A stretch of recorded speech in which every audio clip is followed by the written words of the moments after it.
have Rich Decker with us, CEO of AWATfit, and I think we just roll right into it. Roll in. That's pretty good. You call, we roll, right? Yep, we just roll right in. Dude, I wouldn't have expected you to come in any other way on a motorcycle. I knew you had a motorcycle, but I didn't realize you had the Mac Daddy of motorcycles. That is the Road Glide, the 2021 Road Glide. Yeah, it's a hot bike. Yeah, that thing, it just even sounds smooth coming up the road. It was like, oh, he's on something. Have you had any motor work done to that thing? But I specifically didn't do any drugs before I got here. What do you mean I'm on something? I don't understand. Well, you kind of are on something when you're on a motorcycle. You are natural high, little road high. Yeah. I feel like a lot of people I know don't ride on the road anymore, but I started to ride on the road again, and obviously you have to be so careful, but it's a really great feeling to be able to ride motorcycles on the road now, like especially out here this time of year. This time of year out here, I'll specifically ride at night though. Yeah.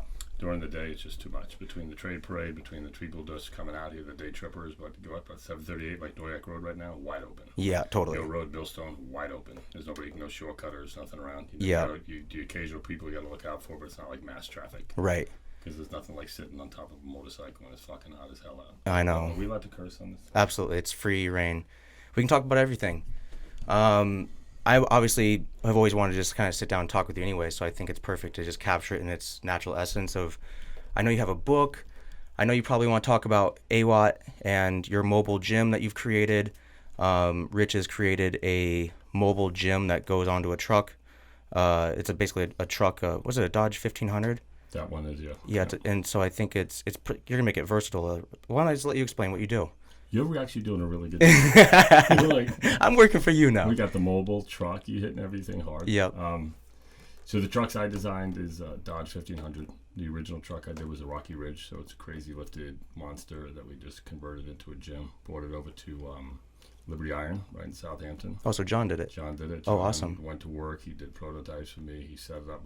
I think we're on the 5th version of what's now on the back of the trucks that we sell, which is another 1500, but it's just not a Rocky Ridge because you don't need the off-road custom packages. You just need a lifted custom truck. But then in the process, and speaking to people, potential franchisees, they're not Dodge people. I'm a Ford person. I'm a Chevy. I ain't get behind no Dodge. It's like amazing how truck throughout the country. I don't know if it's truck phobia or truck preference, whatever you call it. So we had truck country. Truck country. It's like, so we had to make the actual vehicle or the racks for the vehicle versatile to fit any 1500 truck. So it does now. Yeah. Oh, that's pretty awesome. Now it's a universal fit, so you could have your own truck, so you could save a lot of money buying the franchise if you have 2015 and newer, or if you want to get a Toyota Tundra, which is probably $20,000 cheaper than the Ram. Yeah. Or if you're a Ford guy, you're a Ford family, whatever. We're not here to tell people what kind of trucks to drive. We just set them up with the complete workout package. Yep. I think now we have 30 workout stations that are attached to the truck. Things to attach to the custom racks that we made, which are they go about 2 feet higher than the cab of the top of the truck, or a foot actually, and then they stretch out about 3 feet for pull-up bars, chin-up bars, heavy bags, battle ropes, bungee runs, gorilla bows, TRX. It's kind of like power cage. Yeah. When you go into the gym, the big squat rack where you see everything fastened to it. Yeah. That's what I told John when we pulled into the gym. I'm like, we need to make this something I could just work off like an anchor. Awesome. And then we store all the equipment on the outside of the vehicle in the deck system. It's like a drawer system for hunters, but we converted it to hold all our exercise equipment. And so the cab of the vehicle maintains personal vehicle use for the trainer and or owner operator. Like mine, as you know, at 57, I now have a car seat, and I have an expected baby bag next to the car seat, which you probably didn't know. We'll get another baby coming. Oh, wow. Yeah, we're 4 months pregnant with a little brother to the baby dog. What? Oh, yeah. Congrats, man.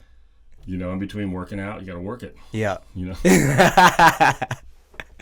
Staying healthy on all fronts. But it helps, if you're a business operator, that you actually could pay your $800 or $900 for a truck, and that's also your personal vehicle. 100%. Which also helps because when I take that vehicle out, any restaurants or anywhere, it's a rolling billboard. Yeah. I no longer have to market. All my business comes from people going by, either seeing the truck being in use, or asking questions. Because when they see it, it looks like this Mad Max vehicle. Like, what is this? It says the fitness truck on the side, like a food truck. But we're not selling burritos. We're selling 6-packs. I mean, it doesn't. Yeah. I love that. Good, I love that. I love that one.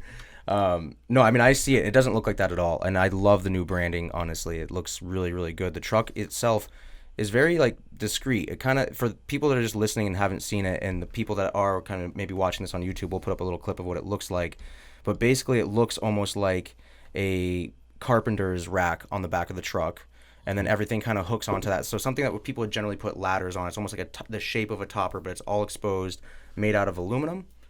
Stainless. Or it is stainless. It's steel, and then the parts that we use, that move up and down and attach, are all stainless. Yeah, and I've done a lap around the truck. You kind of start in one station.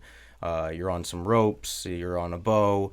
You're on battle ropes on the front of the truck, and you kind of just work your way clockwise around the truck. And in one lap around the truck, I was tired, and so I was pretty impressed on how effective it actually was. Because I mean, I've actually been doing some more workouts here and there with Angel, and like they're pretty like high cardio, like kind of high intensity. And just one lap, I was like, and you were making fun of me because I went to go fly the drone after that. My hands they were like shaking. I was like, dude, one lap, I'm dying right now. Well, it's funny because when you did it, you were doing it, I did it, Angel did it. I think Jackie was there and Therese. And they're older women. They're like in their 60s. I'm in my late 50s, but I kind of don't count because I've been working out for like 30 years. But people who just started working out, we all got to do it together. Yeah. The reason why you were shaking is because you were just doing what Brett does. You were like riding your dirt bike through the woods. You were just pushing the fold. Right. Instead of just going through it, like, let me understand this, you're like, I'm going to fucking kick it. I'm going to kill it. And well, the camera's on. That's the cool thing about it, right? It's like, so you could work out to your own pace. Yeah. You could be working out right next to somebody in their late 60s. Totally. And they're doing it to their pace. And then, you're competing with me. I'm competing with you. So it's like the versatility, what we offer when we go, because we do a lot of family fitness. So it'll be like mom and dad in their 60s and their 30-year-old kids and their 15-year-old kids. It's like it goes down, the grandchildren. That's the cool atmosphere. Because one, you're not going to get that when you go to a gym. You don't even know if you could get the whole family into the gym, in the same class. Because the class might be booked and they can't get reservations. Now it's like you're working out, especially during these times, right? Listen, as much as we want to look at the pandemic, it's real, it's infectious, it's more interior than exterior. You get to work out in the safety of your own environment. Yeah. And that's really, so I created this a year and a half pre-COVID. Right. So we were just fortunate, that it landed. When they say preparation and luck collide, yeah. You become very successful. And that's really the truck's added success is the fact that people want to be outside. Yeah. They want to know who they're working out with.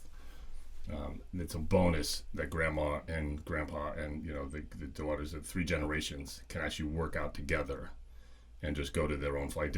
I did a family this weekend in Southampton, and the dad's 57, 58 years old, in shape, tennis players, Yep. Kids are CrossFitters, 25 years old, jacked.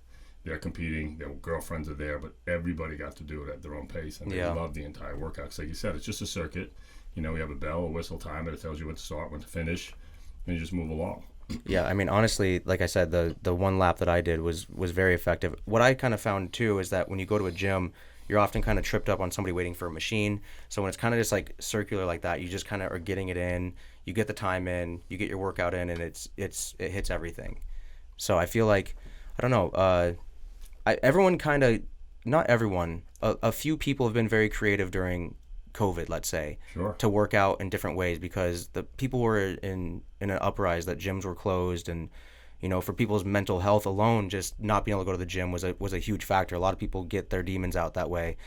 But I like this. I like this style, because it's not just necessarily for you. It's a franchise, like you said. So people, like if I remember right, you told me that people are already purchasing these across the country, right? Mm-hmm.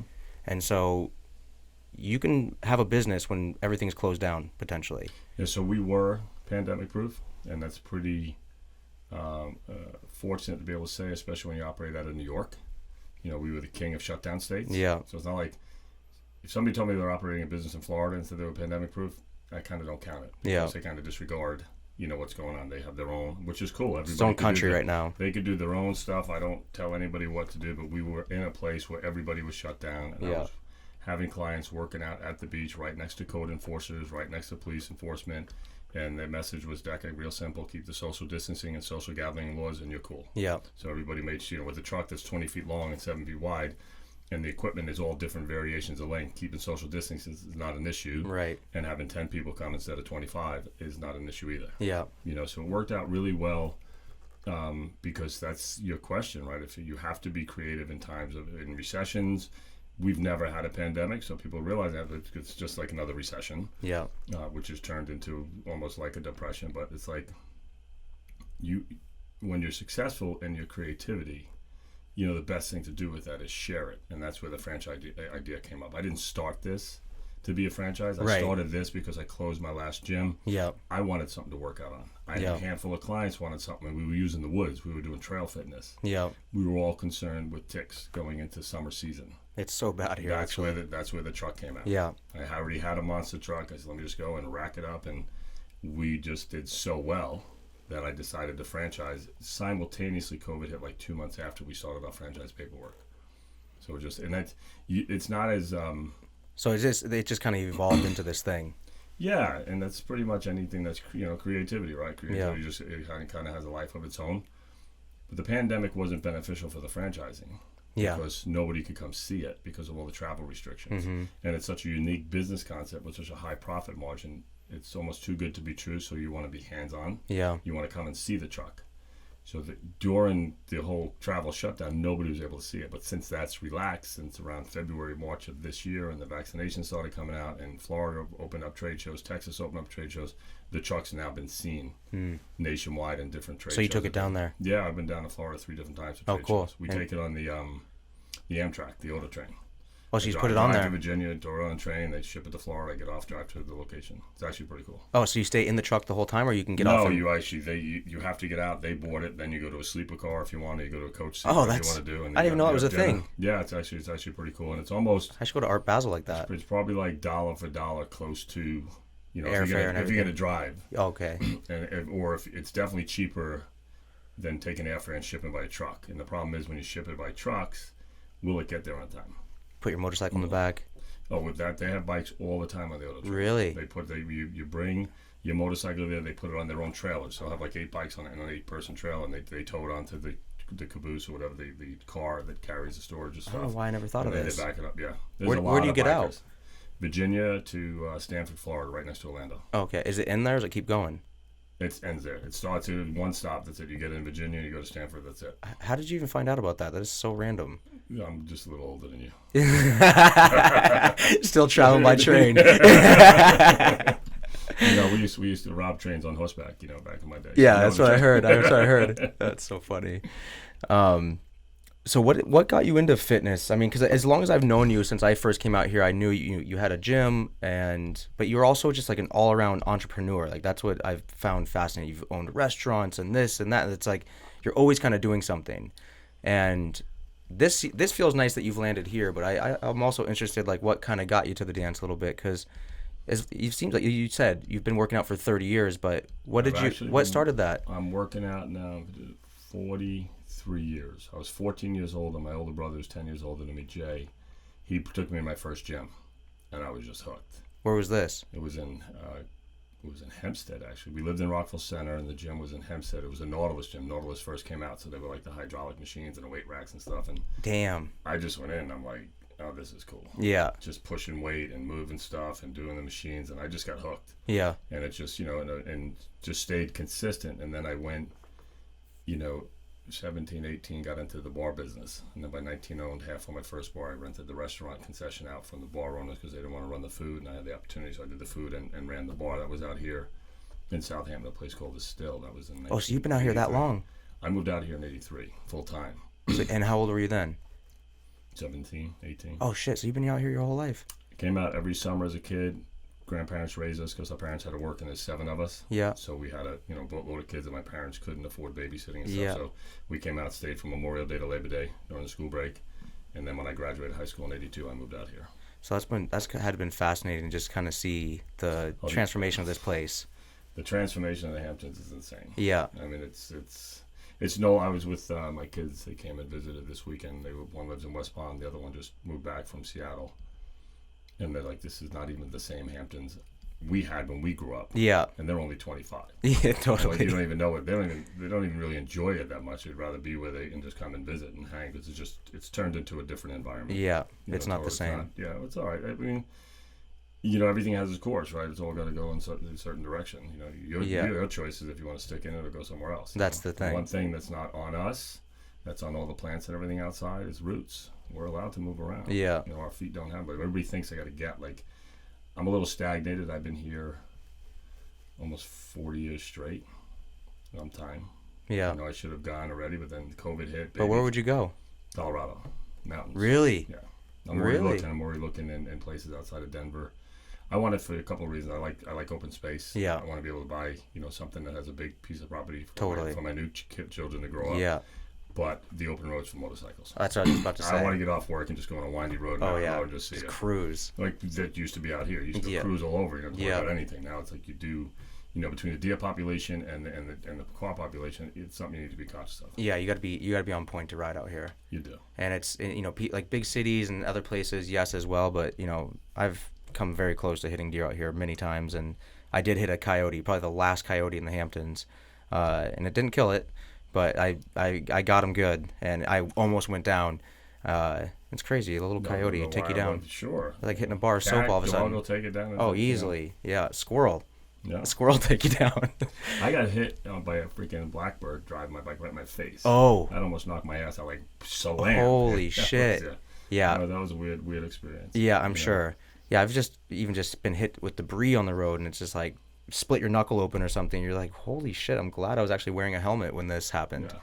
You know, out west it's crazy. They don't even have helmet laws, which it's like, you know, I've partaked in not having a helmet on, like just shredding down the road, and it's nice, but like, man, I've also crashed with a helmet on, and just see that scrape mark on a helmet is, you don't want that on your face. We'll segue a little bit. So I have a little one of those stories. Oh, you do? I was 25 years old. Oh, I'm sure. Everyone's got the story. I like to drink a little bit. I used to love doing cocaine. Yeah. So I moved to Florida. Yeah. It wasn't perfect place it wasn't for enough that. here in the Hamptons. Yeah. There's only 3 months of it here back then. Yeah, you got to go right to the source. You're going back to like 25, so you're going back 22 years ago. Yeah. 32 years. 32 years ago. So that'll be 57 this You're like September. Miami So like Heat. 32 years ago, Hamptons was only something in Memorial Day to Labor Day. After September came, roll up the carpet, it's done. It just Tumbleweeds. died. Yeah. Tumbleweed Tuesday, right? Yeah. Out all night partying with my friends, we decided to race down Interstate 95 in Boca. And I wiped at 100 and a quarter. On the motorcycle. On a motorcycle. They're on motorcycles too. I normally wear, we all had, no, I was racing, they had bicycles. Well, I raced a Ferrari. I raced a Ferrari the last time I was at Art Basel. So you were different. I ride Harleys. I don't ride stuff that can race Ferraris. Okay. Well, this thing shouldn't have been either. So, but normally during the day, I wear like that little yarmulke helmet. Yeah. You know, it's like a toy helmet. Yeah. But at night, I always put on a full face helmet because I had the clear windshield. Right. And you could see. And it really didn't save my life because I died and was pronounced dead. I had two days. Holy 2 days shit. 2 days on life support. 85%. Wait, of my what made you body was crash? failed off. A high-speed wobble. It was a brand new Kawasaki Vulcan 1500. They just came out and it was a defect. Matter of fact, they sold the bike to California Highway Patrol, Texas Highway Patrol, and they actually recalled all of them. They actually showed a picture in the bike magazine, them running them over with a steamroller. Because you would just be going on a straightaway. We were on a straightaway on Boca, just flying down the road, and we came across Boca International Airport, and the wind hit it, and the whole bike just kind of just done. Holy shit. The last thing I remember is just being like thrown, and then I skipped down the road for a while. But I got up and got on it in shock, and hit it, and started and left. My buddy's like, "What are you doing?" I said, "We're going home." He goes, "We're going home." Like, you need to look at yourself. Literally like, dead man walking. I was like shredded. Holy shit. Yeah. But full face helmet is what saved my ass because my shoulder's completely like a piece of hamburger meat. But the helmet was burnt down to the insulation. Damn. And that would have been my face. So that's I don't wear, even today, I wear a regular helmet. Yeah. But I still don't wear full face helmets, and that's what saved my ass. It's just like we don't learn sometimes. But it's so nice to just be on the bike without it sometimes. It's probably one of the most surreal experiences, because I got to see things that most people got to wait till they die and stay dead. Yeah. I didn't get to stay dead. I got to come back. Yeah. But when you have that experience, you're not afraid about dead anymore. You see the other side, and it's like, this is a trip. It ain't so bad. It's kind of warm over here. It might be better. Yeah, I don't know. It's just, we're here for whatever purpose we're here for, everybody as an individual. But when you get to go back there, you kind of just forget about why you're just like you don't know how you got here. You forget about where you came from. When you go there, you can forget about here. You don't go there. When I was there, I wasn't thinking of here. So you remember it? Yeah. Yeah. Half the tattoos on my body are a tribute to what I experienced on that side. Shut the hell up. Yeah. I actually forget that stuff. These stories. I always hesitate to ask people about their tattoos, and I was like, should I ask Rich about his tattoos? And I was like, nah, that's so corny. But that I would have never attributed it to that. Yeah, they're all tribal, spiritual, and everything has some kind of significant message Wait, for so me. from that moment, or you've had probably multiple No, I moments like no, I this. all my tattoos were after that. But this is life stories. But from the moment, a lot of the animal creatures and stuff on me, the spiritual representation of what I saw when I was on that side. So I have like elephants and lions, like big, like on my chest. From my this rib one cage. time or multiple occasions? From that time on, I only died once, I think. Okay. Well, I mean, I don't know. No, just once. Wild and crazy guy. Yeah. I mean, so wait, so you were pronounced dead? Yeah, they had to put me on life support. To keep me Holy alive. shit, dude. Yeah. And Yeah, so so while it's, you were on the other side, you remember everything. Like what? So can you go into it? It's kind of like people think you need a white jacket. Let's just say everything you read about pretty much does exist. There is an eternal being in us Yeah. that just leaves us. So like right now I weigh 215 pounds. If for some reason I had a heart attack right now talking to you and they came and weighed me, the coroner report would say 215 pounds. Because my weight is lifeless. Because my weight is just the energy that's driving this body. This body has nothing to do, with the source that's keeping it going. Like, if I had to pay attention to how this is working while I'm talking to you, well, I would probably die right now. There's so much stuff going on So inside complex, yeah. and it's so you get to understand that because it gets broken down to simplicity. Because over there, it's just nothing but energy. It's like Peter Pan. Yeah. I likened it to the Peter Pan movie because other than the physical beings you see when you first go over, which could be past relatives, whatever, I saw just about everything I needed to see, and old friends who died and recognize them all, but you only see them physically for a brief moment. What's the space that you're in? Are you like in a foggy huge. room, No, or just it's infinite the brightest, foggy? infinite bright. There were like ice castles. It's just an amazing. It's beyond any scope of what you could think big is. What is? Are you? It's just so after the physical representation of whatever you needed to see, relatives, anybody who's passed before you, basically. Yeah. I got to see. All happy, and some were decapitated, some were brutally injured. So on that side, they were like beautiful and perfect as you remember them. In their physical form from in here? their physical, just for a brief nanosecond, I call it, and then you turn into like these Peter Pan, nothing but like crystals energy, and just dust, and it's just people. it's cool.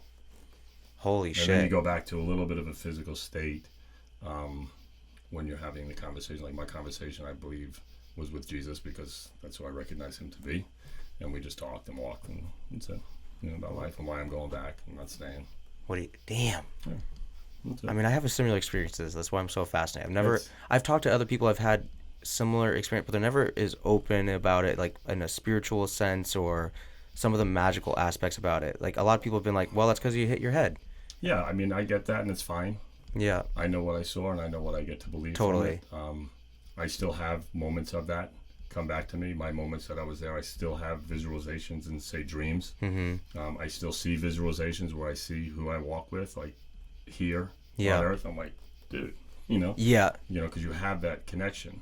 My biggest thing whenever I didn't start sharing this in probably till about 15 years after the accident because it was mine. People think, well, that makes you better than me? I said, no, it just gives me a little bit of insight to what we're all here for. Yeah. That's it. Yeah. You know more stuff about different things than I know. This is just I got a sneak peek at behind the curtain a little bit. That's it. Yeah. A little sneak peek behind the curtain. If I was better than you, I wouldn't have gone already. Yeah. I'm still got to be here doing the same shit you're doing. Yeah. I'm in the grind like everybody else. Yeah, fucking send me right on back. I'm gone. Yeah. No, I know. It's like it. Even the best one out of all of us had to die before he left. If you believe in any of the spirituality, any of the religions, I don't believe in anything from a religion. I just believe in spiritual essence. Think, the two things I liken this to is the movie The Shack. Yeah. It was really close. But there's a great book here by an author. I'm not going to get her name, so I won't even try and guess it. But the title of the book was The Afterlife of Billy Fingers. And she lived in East Hampton, and her brother was a crazy, reckless, similar personality, but just loved to party and drug, and ended up dying a young death. But like 2 days later, he came back and channeled this book with her, through her. And the stuff I read in that book, when I read the book, I'm like, I know exactly what he's talking about. I know exactly where. It's kind of like somebody telling me, if you go down the main street and make a right, you're going to see the corner bar right to the left. I'm like, totally. You don't know about that shit. Unless you saw it. You don't know. Yeah, you can't even think of it. Totally. You can't imagine it. There's no way anybody, and there's different, like I said, the energy and also the music over there is insane. Yeah. It's like Mozart's 25th Symphony. It's like a symphony that's never been heard of. Just And it's in the book. I'm reading the shit, and I'm like, I start tearing up reading the guy's book. I'm like, yeah, I know this shit. Yeah, yeah, I get yeah. goosebumps. Yeah. Yeah. So that was probably one of the closest. And there's a lot out there, about it. You know, it's when you have it, it doesn't. Wayne Dyer said it really perfectly. You disregard the good opinions of others. So if anybody hearing this or seeing it, he's fucking lying, he's foolish, it doesn't matter. That's your good opinion. Totally. That's cool. Yeah. You know. Yeah, I was not pronounced dead, but just I think rung in the head enough times to maybe just see things a little bit differently. And I've always been open to the fact that it could just be neurological, but there's just some weird moments that I've had that are completely out of body where I've looked at my body being on the ground and then just met these beings that weren't even there and I woke up and I go, where's that guy? And my mom was there. She's like, that guy wasn't there. The guy was there was bald, and that was the only guy that was there. And I'm like, what about the guy with all the hair? He almost looked like Zach Galifianakis. Yeah. And I'm like, he had a beard. And she's like, no, there was no guy like that there. And I was like, no, I was talking to him and he was telling me this whole thing. But it's, I've talked to other people that have, had these experiences, and it's like they've explained it as like these angelic beings that have been surrounding them and the music that is like playing when they're there. And I'm like, there's something to all this. It's like, I feel like everything is a little bit true. Well, it should be, right? To really understand enlightenment. That's true. And isn't it ultimate? If you live in true, right, to really understand enlightenment. Right. And that's all we are. We're evolved. To really understand enlightenment. Right. So that's true. We have two deaths, right? You have the death of the womb. You can no longer live inside somebody's stomach and underwater. So that's really a death to that being. To come to this, right? That's like its own universe in there. It's living for 9 months and creating. Damn, and also you emerge. So that's to deliver the evolved angel to home, because you're fully evolved now as a human. And then we have the death of our physical being, which is to deliver the enlightened angel to home. These are stories in my book. And it comes to us like now, whether it took you 57, maybe 58, maybe 100, 65, miscarriage. You've learned what you needed to learn on this experience that you chose. You made a choice to come on this. We don't come here by accident. Somebody does have the act of sex for us to arrive through them as a channel. Yeah. But there's a conscious choice that you're making from the spiritual world. Like, I want to visit Earth, and this is what I'm picking my parents, I'm picking my family, I'm picking my color, I'm picking my sexuality, I'm picking if I'm amputated, I'm picking if I'm everything is pre-planned. And you'll get, when you read this other book, if you read it, it hones in on a lot of that, because his life was a choice and he rang it to the bell. Really? He did the alcoholism, the drug addiction, the thievery. He did everything that would be ridiculing you as a human, but was praised on the other side for carrying out his path to the T. Damn. And elevated so fast to the spiritual realm on that side, because he stuck to the choice instead of blaming everybody for the choice. Right. Which we all like to do. Yeah, 100%. Like my kids, I love them to death, 27, 25, whenever they say something, they go, I said, you chose me. I just wanted to have sex. Yeah. You chose me and you arrived, and you're going to be pissed off at me. I said, that doesn't work. That's amazing. Own your choice. Yeah, totally, totally. Do they see it that way? No. Yeah. I won't even tell you what they say. Yeah, I'm sure. They're getting big enough that I get hit them back when they talk like that. That's amazing. Yeah, you got to ramble them a little bit. Nah, my one son hit it perfectly. He goes, Dad, I piss you off enough because I've seen how you don't like to hurt people you don't know, so I know how you would hurt if you touched me. I said, you're exactly right. Yeah. And you take that for advantage. I said, well, one day I might snap. Yeah, you might get me. It might not be me. Might get me on a bad day. Yeah, I mean, I don't know. I think there's a little bit of something to all of that stuff, because, I feel like there's, like, what is true, right? Like, what do we call truth? Like, we all have our own truths of every aspect that we call true. Like, for example, you have a disagreement with a friend. One person thinks one thing's true, one person thinks the other thing's truth, and those are like their truths that they exist on. But ultimately, like, what is like the truth of the experience that we are kind of living? Because it feels so weird that, like, some of our thoughts really aren't ours, right? Like, I don't feel responsible for my thoughts. Like, I feel like they are mine, yes, like not taking accountability for them, but, like, where do they come from? Like, why do I have these dreams? Why do I have these glimpses of things? And why do sometimes things come true that I dream about? Why do it's like, is it really just manifestation and being just so hyper geeked on something that I make things happen because I'm relentless? There are aspects of that, but, like, what are these, like, messages and these, why do I want to do the things I want to do? Why do like the greats do the things that they want to do, right? Is it just predestined, or it's strange because it's like even like the folklore that we like live by, like, oh, like the big bad wolf, or it seems like a little bit of everything is kind of true. It's in some regard. Do you feel that like in any way, like, you say you have like you talk to Jesus, let's say you met this person that you acquaint as Jesus. Do you believe in like the stories as like the literal sense, or do you believe in them as like stories of things that were true? Maybe we are the alien invaders, like we believe in aliens, we believe in Godzilla, we believe in all these like little things, but like maybe they're all actually true.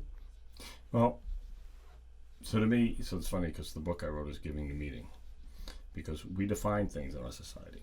As soon as you define something, you can find it. Like we define this glass of water as water, but there's probably 1,700 descriptions for water throughout the world.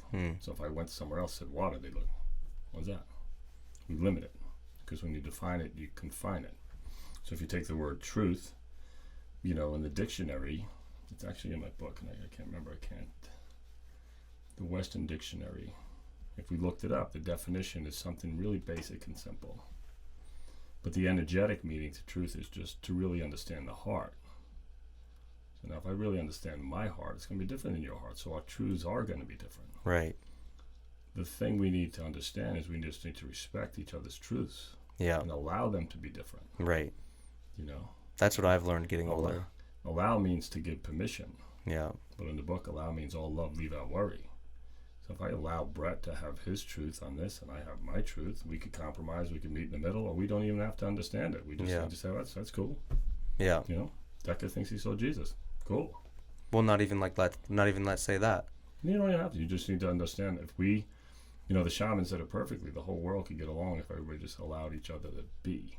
Totally. But that's kind of what I'm saying. That's what we're both saying, I think. You human being, right?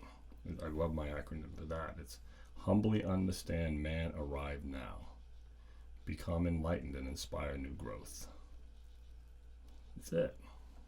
It's a simple existence. Yeah. We fucking complicate it because we yeah. decide to look what's going on in the world today between politics, religions, the politicizing of COVID. It's an infection. We're the same. Yeah. We were invisible to the human eye before we existed. We're nothing but a walking petri dish. Mm-hmm. We have 7 trillion cells in our body. If they all align and work perfectly together, we are okay. But if there's some off, we could be a psychopath, we could be this, we could be that, but that's the desired path of what that needs to be. It's not an inherent taught by somebody, go out and do this kind of thing. You're right. It's what needed to be carried out. There's always something to be lessened and always something to be fixed and always something to be changed. Yeah. The resistance is where conflict is existence. Resistance to that is where you have the inner conflict instead of just saying, okay, so it's what it is. Yeah. Yeah, I think a lot of people are becoming more aware of allowing each other to be, as much as it seems so heightened in media and whatnot, but even just like among its friends, like I remember, friends would give the worst advice before sometimes, if you were like talking about like, let's say a relationship, they'd be like, she sucked anyway, or you know what I mean? Yeah. Like that kind of shit. But now it's like... Then they start dating her. What? Yeah, totally. You know what? She sucked. He unfollows you on Instagram. But it's like, now there's so many conversations when people like...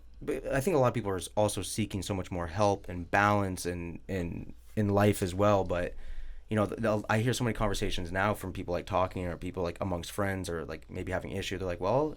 playing devil's advocate, well, maybe this person has something going on, and it's like even that thought like did not exist. I swear, like 15 years ago. Probably not.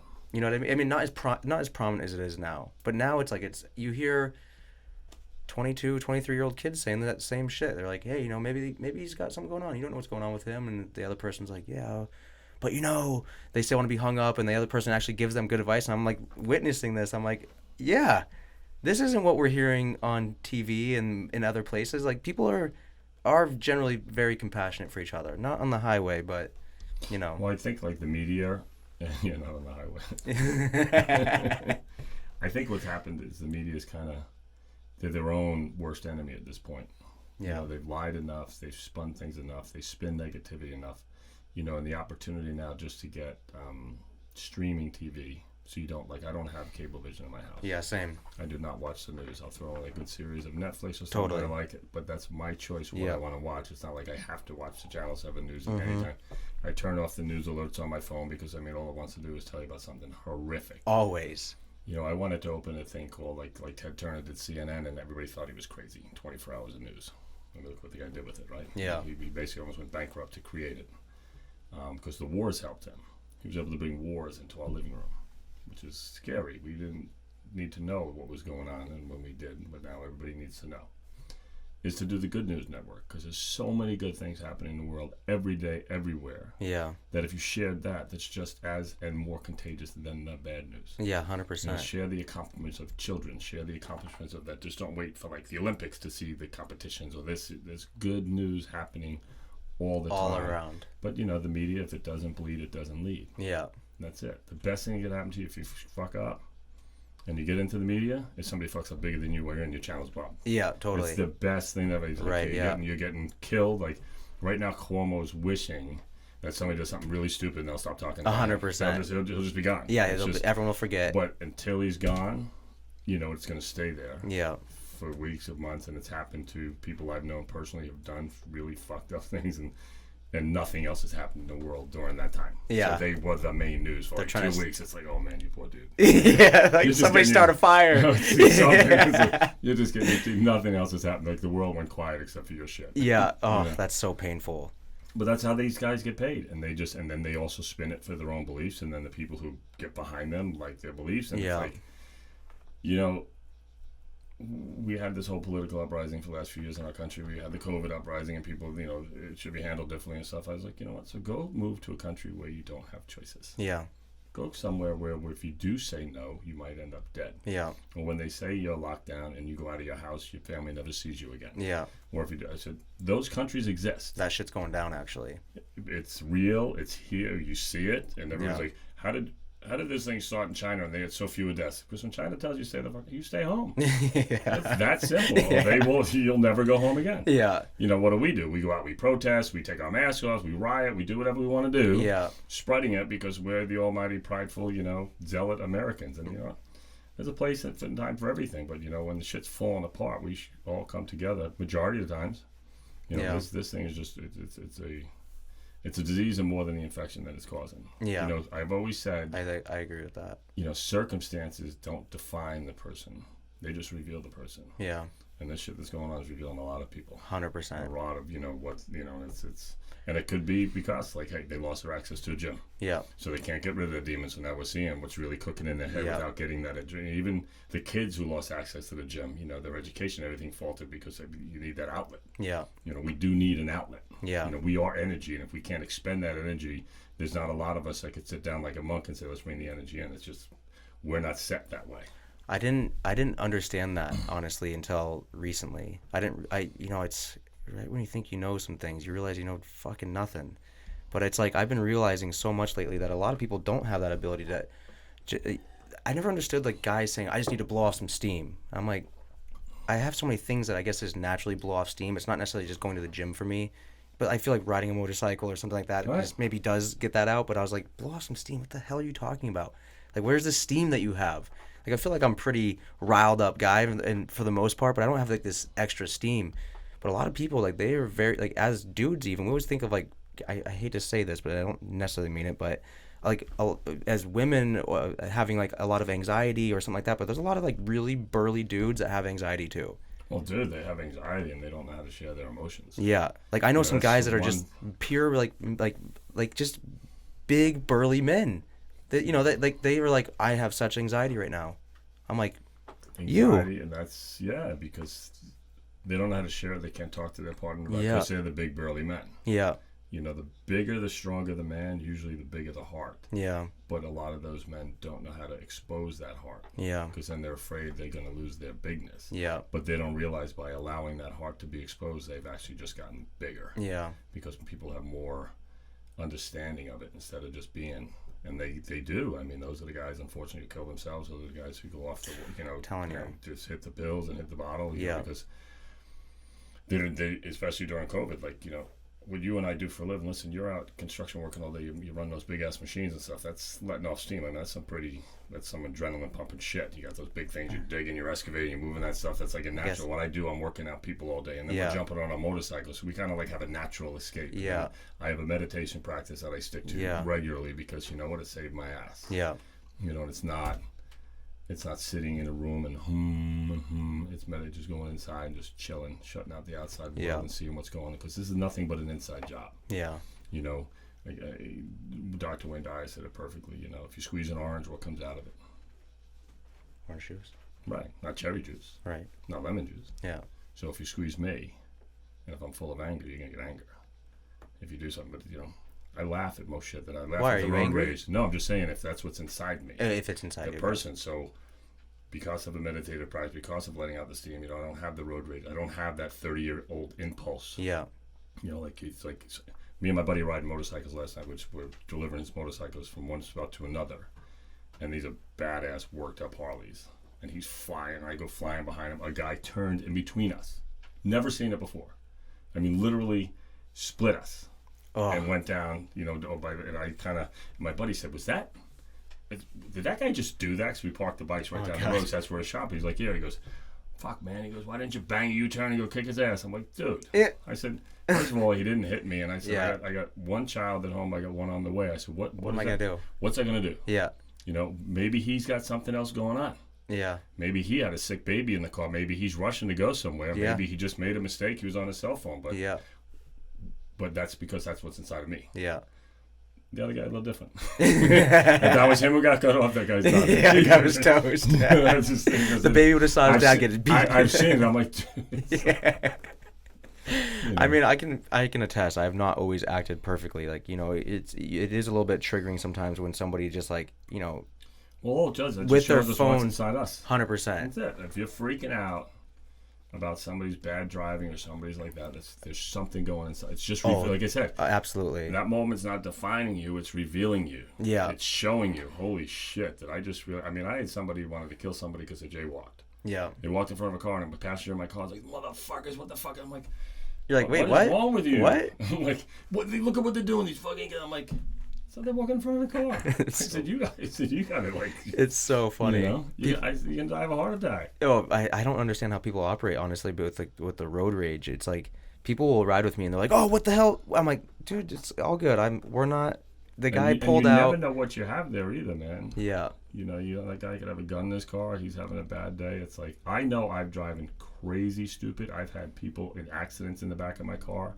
And I banged in the other lane and flew down. You know, I've had cops chasing me. Damn. And when they pull over, I'm like, look, and they say, follow us. You know, but anybody before that probably thought I was a raging fucking lunatic, an asshole doing this, and you have no idea. Yeah. Are they rushing home because their house is on fire? Are they rushing, you know? Maybe they are just an idiot. But maybe they actually have a real life instance and give them the benefit of the doubt. Just move over. Yeah. What's the big deal if you just move over and let them go? Yeah. Yeah. You're not affected. Doesn't mean anything personal. Right. Yeah. But if you have some shit inside you, there's your outlet. It's almost like you become this new being in a vehicle. I was like thinking about this, like everyone like takes on this new life force. It's like their first form of AI, like their first merge with like robotics, because it's like they're in this thing and it's like, how indestructible is your vehicle? Some people have big trucks, so they think they have the right of way. Some people have certain emblems on their car, so they think they have the right of way. It's always like, oh, this person in a BMW just cut me off. It's like that sentence of it was a BMW. If it was a Honda Civic, you'd be like, oh, there'd be something else to say about that, right? Some bullshit. Yeah. But ultimately, it's like it is like this like weird merge of like us and this vehicle and this thing, and people just like take on this whole new persona when they're holding a steering wheel, and it's so funny. Like if you go to the city and it's just like it just operates in such a different way. But then when you come out here and people don't really drive so much, you can tell. Warriors. And so people have like this whole new heightened sense of being behind the wheel, and they're you see some people, they're just, you can tell like their first time driving in probably like 7 years, or they're driving a vehicle and it's like a big SUV. They're driving up on curbs. I just like go around everybody. I'm like, oh, hey, okay, yep, all right, beep beep, nice and easy. But I've seen people get out of the car yelling, ah. It's very comical actually. Yeah. Drive down Main Street, Sag Harbor. You're just walking down Main Street in Sag Harbor. It's like people don't want to stop for the crosswalk. It's like it shows everyone's heightened state of like actual self once they're behind the wheel almost always. Ugh. This one guy I used to drive with. We used to go to the track to go ride Ducatis. He actually just passed away recently, but his road rage was it was comical. It was like, dude, we're going to the same place. Like, just chill out. Like, don't Right. you know, we have a And you trailer go on. have a fun weekend. Yeah, we're going to have a fun weekend. We're all in the car. We're telling jokes. You know, like we're all here. Don't get so crazy. Oh, this guy. Look at him. Look what is he doing? What's he got going on? You're like, dude, just breathe. Just tell us another story. Like, dude, what the fuck? But yeah, I don't know. That is pretty funny that people are that way. But yeah, I think like, you know, riding out here. I don't know a lot of people like other than you that really ride out here. My one other friend rides out here, and everyone else, I'm very nervous for them riding out here. Quite honestly, there's just a lot to pay attention to. You got to ride defensively no matter where you're riding, but unfortunately, it's just very congested out here. Yeah. As I said, like I like 7 o'clock. Yeah. You have the trade parade on. You can jump around town. You go anywhere. Bang over to North Fork. You know, you could bang over to Connecticut on the ferry. You got to come to this event with me this year, by the way. Which one? There's a great event, and it's like these guys, like they wheelie the baggers, they wheelie, they drift, they're getting all crazy. Yeah. It's like an afternoon. You go to Connecticut. It's in New Haven, I think. Okay. I go to it every year, and it is just bananas session. All right. Thousands of people show up, and it's just totally chaos, biker crowd. Really, really unbelievable. Then they have like Disneyland fireworks at the end. It's crazy. That's cool. Yeah, so I'll let you know when the dates are. I think it's in September. All right. But we should make a trip out of it. Just cruise over there, and it's pretty fun. I'll do it, definitely do it. I bet you my friends who I was just talking about probably go, because that's the kind of rider he is. Yeah. You know, he's a wheelie. His shit's all worked to the max. He's the wheelie dude. He's crazy. Oh, he wheelies What it. he does with his baggers is insane. So he wheelies that He thing. does everything. Wheelies, donuts, drifts. I mean, He's out here? Yeah. Oh, you got to introduce me. Oh, yeah, you'll love Jeff. He's nothing, but he has 30 cars and like 12 motorcycles. Well, I got to meet this guy. Yeah. And they're all worked to the max. Really? Everything's like That's awesome. he puts more money in a motorcycle than most people put in their house. That's my kind of guy. I like that. He takes it from the dealership, it goes right to Rose's, and just comes out like a totally beast. It's like, what? This is not even a Harley. It's other than the Harley, the lowest thing. Yeah. Like, you know. That's awesome. So you're writing a book currently as well. It's already written. It's called Giving New Meaning. It's basically how many words in the alphabet? 26, yeah. It's A to Z, 26 words and ways to transform your life. So it's like what I said before. It's and we also did all clothing design with these words because, you know, we're nothing but energy, and the energy that reflects in the things we say, the things we think, really transposes. Like you said something before about the thoughts that come to us. Like if anybody who's listening to this podcast, they're going to listen to it over some electronic device. It's going to be recorded. If they break open that device, they're not going to see you or I. They're going to hear this voice. That's what we are. We're basically radio transmitters. We do get thoughts come from a different place. I think it's 170,000 thoughts a day come through our mind, but we focus on the same half a dozen or so. I'm not good enough, I'm not pretty enough, I'm not strong enough, I'm not weak enough, I'm not fat enough, I'm not rich enough. We don't focus on the positive ones.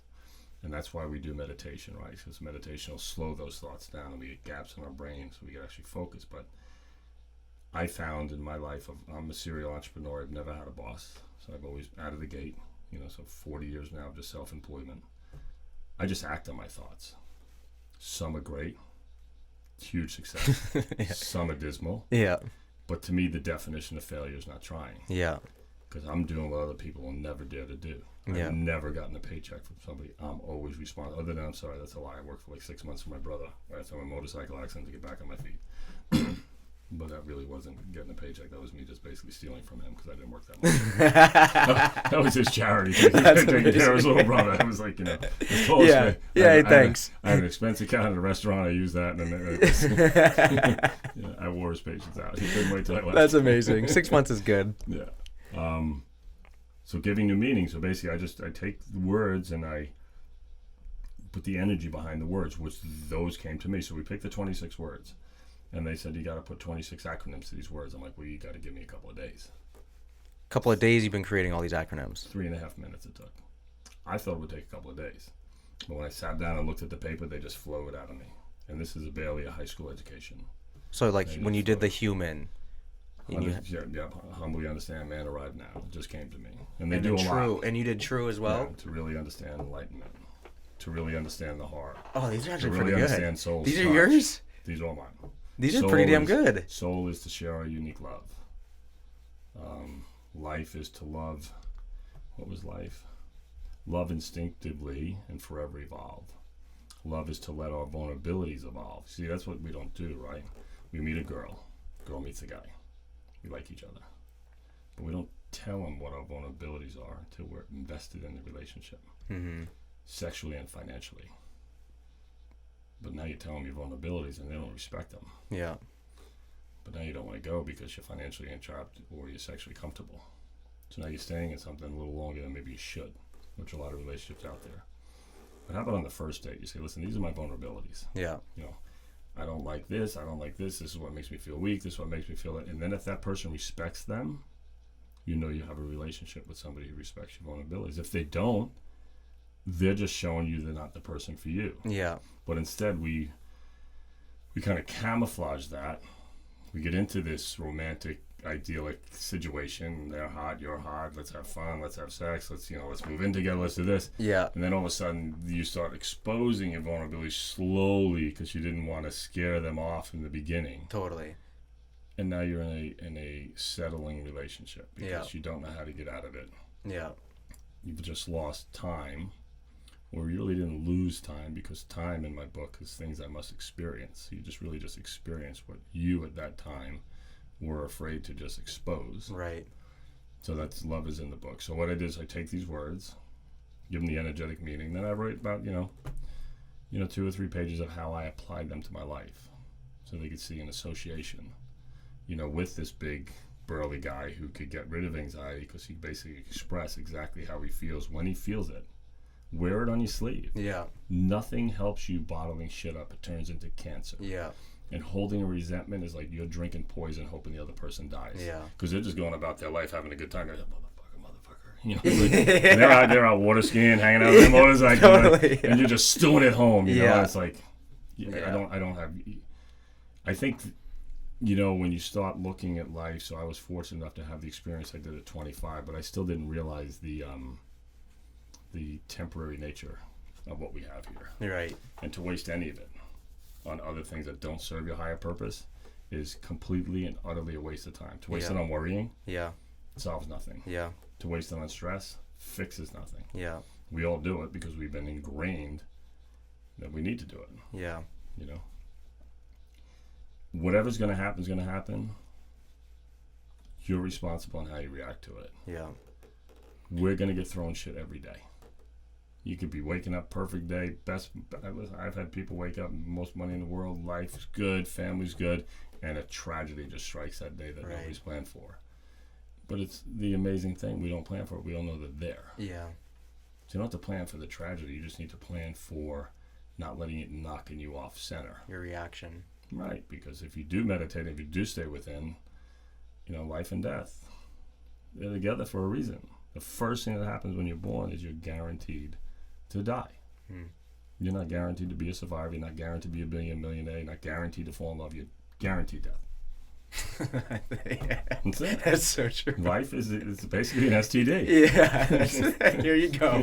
Make the best of it. You're dying. That's awesome. I mean, so what's your meditation practice like?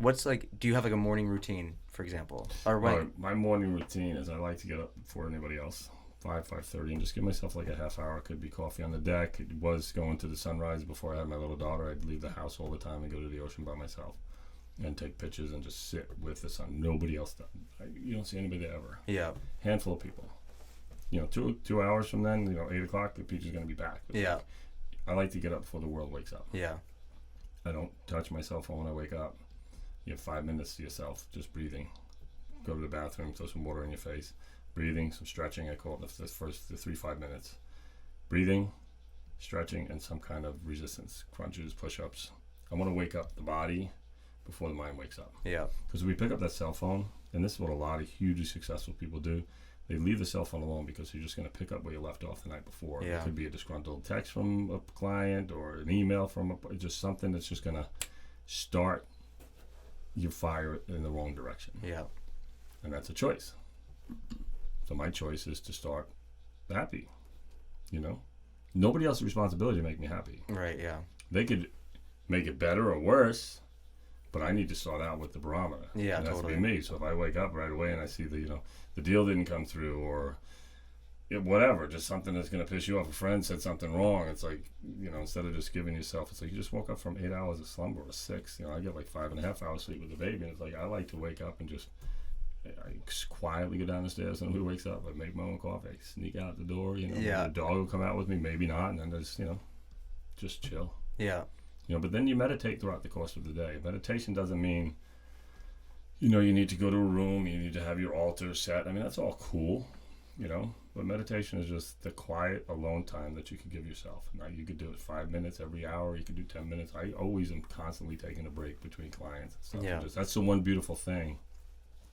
The quality of life with the mobile business, the truck business.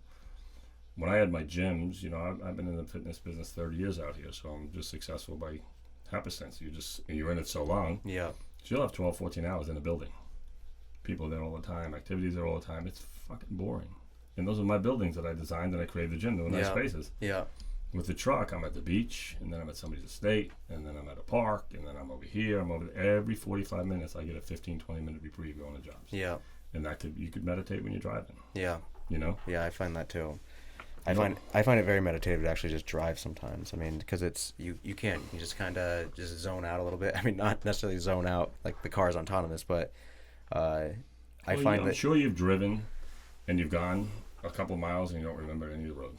Yeah, that has happened. That's pretty connected to the universe right there. Yeah. That's when you're connected one with spirit, because it's just like you're just in bliss. Yeah, you just don't have to record everything. It's like, fuck, how did I get all through watermill already? Yeah, like, shit. Wow. Yeah. It's like, I didn't kill anybody. Yeah, totally. Like, and we've done that also texting. You don't want to do it that way. Yeah, that's definitely not the way. But I mean, even like I must say, like, even just being in excavators, if I'm just like sitting there scooping dirt, I'm like, oh, I just moved 500 yards, or like whatever. Right. I just did this whole thing, or we cleared this whole thing, or whatever it is.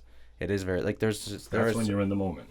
Yeah, I feel like I have a lot of that. I feel like I'm a little heady in some regards because I'm constantly just thinking and analyzing, reflecting, like almost all the time. And then you add something else to the mix. You maybe do like a little mushroom trip or something, and it magnifies it tremendously. Yeah. But now think about the evolution of the human body. The first organ was your heart. Gave us life. Hear everything and realize the truth. The final organ, and the only organ you could live without, is your brain. So it came last, so why do we all give it so much credit for being? It's a machine. It's our computer. It's to make appointments. It's to analyze and remember. That's it. But we kind of cut the heart off and go with our head and our ego, right? But you could live brain dead. There's people all over. Drug overdoses, dementia, and the hospital's just drooling. Interesting, yeah. Your heart dies, your spleen dies, your kidney dies, your skin dies, your lungs die. All the other major organs go, you're done. Yeah.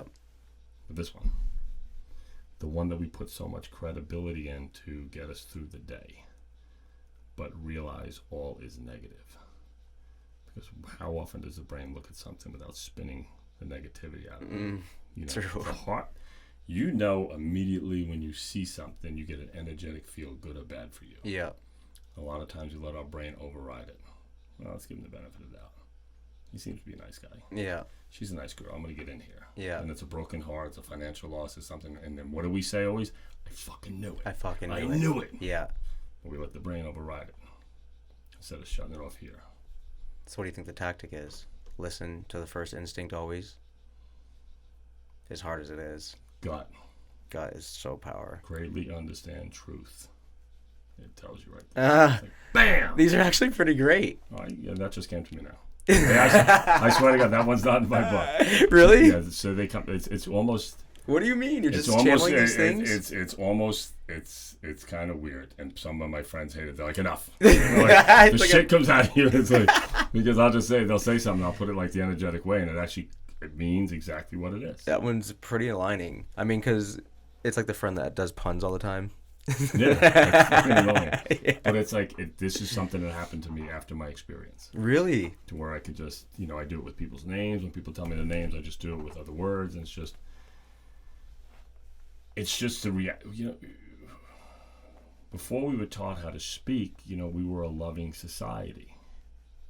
Now we become a capitalist society. We put money ahead of people. You know, energetically loving beings always survive longer. Don't you think we're more loving now than ever before, though? Oh, I believe there's a revolution and a change coming through, but I still think we're way lopsided in the universe on what does. Try to teach somebody who's really stupidly wealthy something new and what to believe. Yeah. And if you're not of the caliber of wealth, the first thing that will come out of them is like, well, why am I going to listen to you? Yeah. Look what I got. Look where you are. Yeah, because totally. they use that barometer. But Yeah. you know how many of those wealthy people, and they were dear clients, my dear friends, who, all of a sudden you wake up and there's an insider trading scam and they're caught and now they're going to jail because, look at Bernie Madoff. He's a perfect example. Right. Tons of respect all the way until he got caught. Yeah. And he crushed so many people. So. Is he still in jail? He's dead. Oh, he's dead. Yeah, he died. I don't know how long ago, but he did die. He died. Holy shit. Cancer. Yeah, he tried to get out of jail so he died in peace. They're like, no. Like, nah. Just staying in. Yeah. Holy shit. But yeah, it's like, so the book it's a suggestive workbook. So at the end of each chapter, how would you apply this word in your life now that you understand the energetic meaning, like allow and love and life and, human? It's what would you do? Even just be. Yeah. Be is just to become enlightened. Totally. It's in our words. Become enlightened, inspiring new growth. It's right there. We're being. How would you then? So it's kind of like a workbook. It's kind of like you read it, you get into it. And so I designed a bunch of clothes that go with it with all my sayings and stuff. That website's up already. So right before. Oh, this exists? Yeah. What's this called? Giving New Meaning. GivingNewMeaning.com. That's the site. Yeah. GivingNewMeaning.com. I actually tried to find one of the shirts, but they're in the wash. I have the one that says soul I wear all the time. Oh, maybe I've seen it. And that says share our unique love. But it's so the book's done, written, and then I had a literary agent who wanted to sit down with me, and then the COVID stuff hit, and then the truck started getting busy. So that's kind of like, it's not on the back shelf, it's just sitting there until I could stop with the whole franchising, and that's just running itself because you just can't, I know. Time is limited. Yeah. And you just really want to put it where you get attention most. I live the book every day. I speak what's in it to people every day. So I'm doing my part in that. The publication part of it, that'll be just, part of the deal down the road.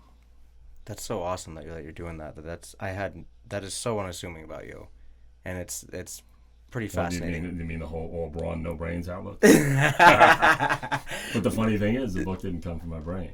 Yeah, right? At all. If I had to rely on my brain for those 3.5 minutes of those 26 acronyms, I'd still be thinking about them. So where do you think they came from? Where else? Same place life came from, the unknown. And all we gotta do is trust in the unknown. Yeah. Where did our life come from? Eleanor Roosevelt said it perfectly when I asked her about reincarnation. Her answer was, I have no idea how I got here the first time, so how am I supposed to say where I'm going next? Yeah. We don't know. Yeah, so weird. And you think about it. We're invisible to the human eye. This body plasma, whatever gets together and starts generating this. Almost like a digital But all creation. of what you're looking at, this 57 years, all that physicality was in that little hidden to the human eye. Who say all my intelligence wasn't too? All my knowledge. But then my knowledge gets masked when I come here because then everybody who thinks they know better, they're going to teach me. Right. They're going to define stuff. They're going to confine stuff. They're going to label things. They're going to label what's right, what's wrong, what's up, what's down. They're going to, misrepresent until I was lucky. It was by the time I was 30, I started shedding everybody else's comments. I started believing in what I came here for. Yeah. Other people stick with that forever. Yeah, it's crazy. But so if the physicality's here, why wouldn't our knowledge be too? Mm-hmm. Do you really think the universe would have delivered an empty shell? Yeah, it seems like there are things that you just know. It's like even I was watching this documentary recently about these. It's called The Short Game on Netflix. It's about these little kids that are golfers, 7 and 8 years old, but they're so advanced. I don't remember having a passion when I was 7 or 8 years old. A lot of these great people sometimes, or that we associate as great, they knew what they were gonna do from the time they were so little, and that is so strange to me. Just to look at these kids that had the one kid, he says, he goes, I'm gonna have a big resort one day, and I'm gonna have an Italian restaurant where I have all sorts of great Italian food, and there's gonna be marble everywhere. It's like he's already visioning and creating this world in his head as a 7 or 8 year old. What? And when I was a 7 or 8 year old, I was just a motorcycle would be cool. I didn't really have that until I was maybe 10 or 11. And I was like, all I want to do is ride motorcycles and be a professional motorcycle racer. I don't care what it takes. I'll die doing it. That's all. That was my whole. That was as far as the intellect. Not having a resort with marble. This kid's so Yeah, advanced. but that's actually a good thing, right? So you have that, and then you have your example, then you have others. It's like when our gifts come, whether Yeah. they come with us from inception or they get dropped off at us after we've experienced something to get to them. Yeah. It's whether or not we're willing to open the package. And a lot of people don't look at their gift. A lot of people stay in the 9 to 5, although they got this great idea. You know, the most expensive real estate in the world is a graveyard because so many people die with their ideas. Yeah. You know, it's amazing that they've been inbred not to, like, I guarantee if you go to those 6 and 7 year old kids, they have parents of openness, parents of following your dream, go with it. They're not getting grinded, they're not getting grilled, they're not being taught how to hate this thing. They're being taught to have passion about their passion. Yeah. They're allowed freedom, but there's a lot of that doesn't go on. There's a lot of, like, my kids came through me. Yeah. They ain't mine. They got their own shit to do. They got their own mistakes to make. They got their own success to make. You want to steer them away from traffic. You don't want to make sure they fall off a building, and there's certain things, but everything else. And it's hard because my kids will come to me for advice, and you want to tell them right away what you would do, but it's like, well, this was my experience when I did something like this. You need to really figure this out for yourself now. Yeah. Because then that's where they learn. They don't learn by us picking up the pieces and stuff. Yeah, I'm sure. Because there's a lot of great people that you talk about. Ted Turner's one of them. And he was semi-successful, but he basically did the alcoholic thing, lost everything. Then he created CNN against everybody else that's telling him he's fucking crazy. Yeah. And look what he did. There's a lot of those guys out there too. Kentucky Fried Chicken, he didn't start till 57 years old. That's crazy. What? The people I know who are most successful that I know just in this local community, and we have some of the most successful people with first richest zip code in the country is Sagaponic. Yeah. Right? They didn't hit it out of the box until they're in their 50s. I've been thinking about that a lot. It was a grind, they said, and they stayed in the grind. Yeah. You know how many people fold in the grind, just get the job, get the thing, but they stayed, and then it's like, because then after you hit it, you get to a certain level, then it just continues to hit, but those school of hard knocks, you learn so much. Yeah. And you stayed in and got your teeth kicked in day. And it's not, like Nelson Mandela said, don't judge me by my successes. Judge me how I stand after being knocked down. This is the man who was the leader of his country, got thrown in prison, came out, and became the leader again. Crazy. And he didn't come out angry. He didn't come out bitter. He didn't spend bitter time in the prison. Yeah. People had to do what he had to do. He so understood that everybody's got to do what they got to do, and I'm just going to do my part, and then I'm going to come back and, how many people would do that? When you put me in jail for the wrong reason, I come back out, I'm going to be angry and bitter. He came back out, he just, this is his existence. Yeah. Yeah, that's interesting. Yeah, it's a lot of, I've been thinking about that a lot, actually, because I was just seeing a lot of people kind of hitting their stride now. Like, I see a lot of people kind of, like, hitting it, like, in their 40s, in their 50s, and kind of, like, getting, like, this, like, kind of like this, getting a toe, getting a takeoff. Yeah, and so I see a lot of that, and even in my own endeavors and like what I have going on, I have a lot of different ideas of what I want to do, and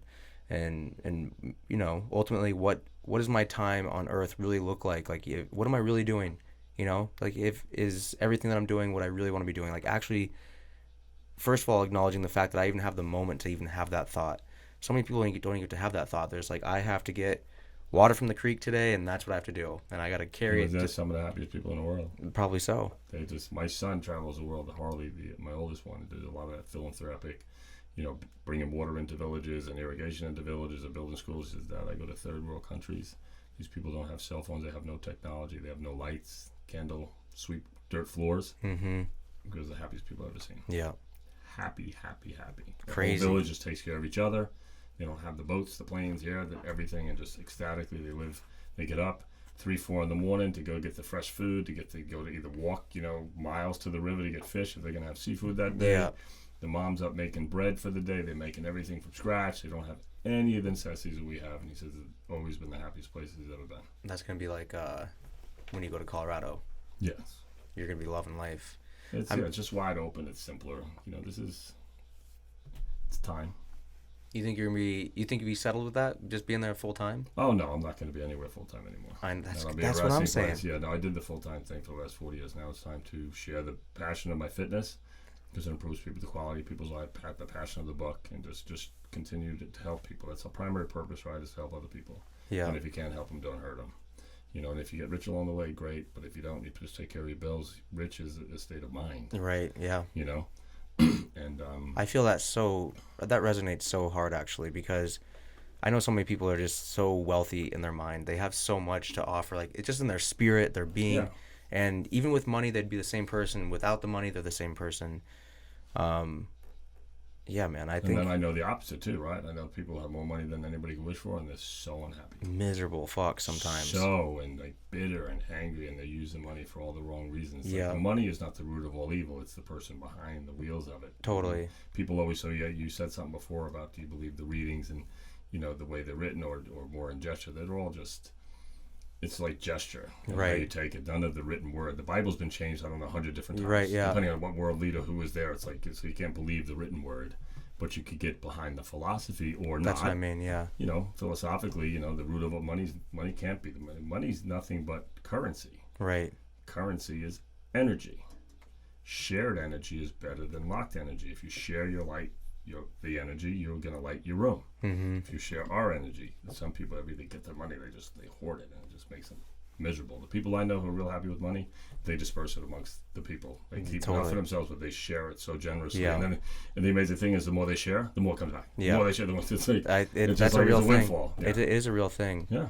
So as a man that's, you know, gone through life and being in a place for a while, I mean, I'm having these thoughts, right, of just I love being here. I love having my business here. I love having art here and immersing in the community. But do you wish when you were, like, let's say my age, that you were more nomadic?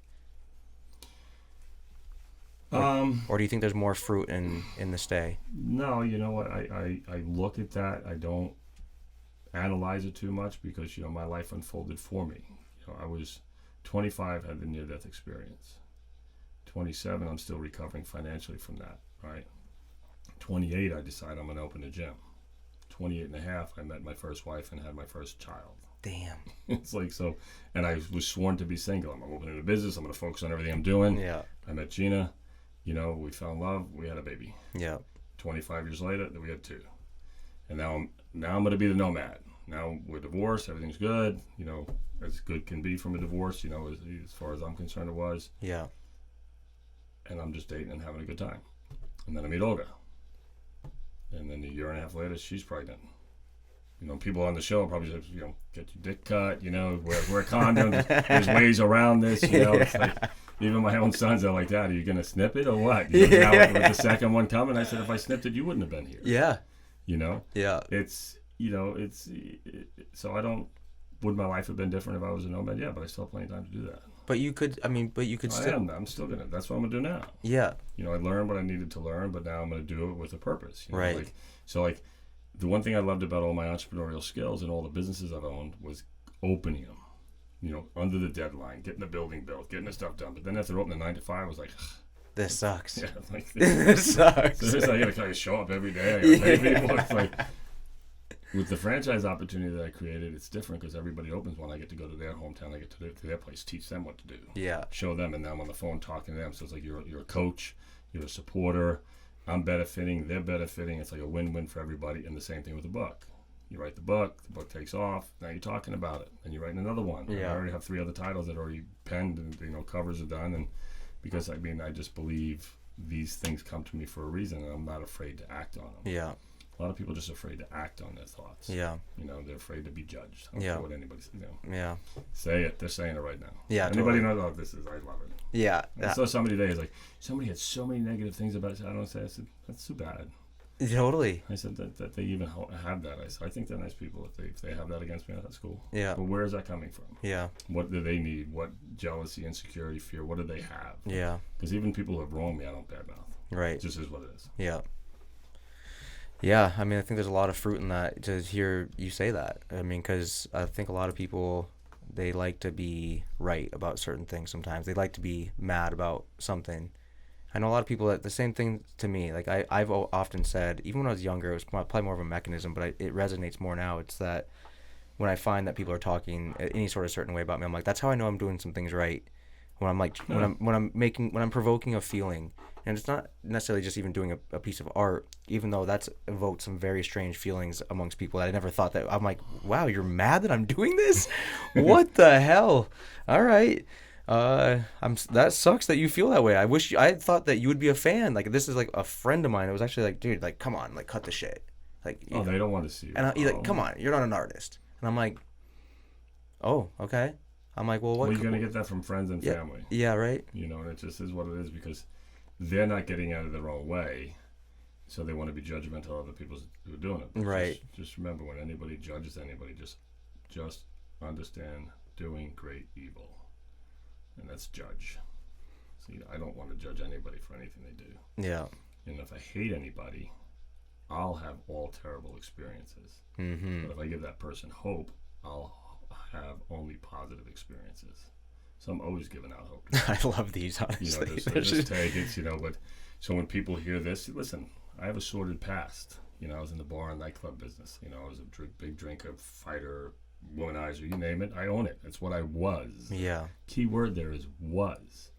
And everybody who's listening to this podcast, or everybody who's existed, has a past.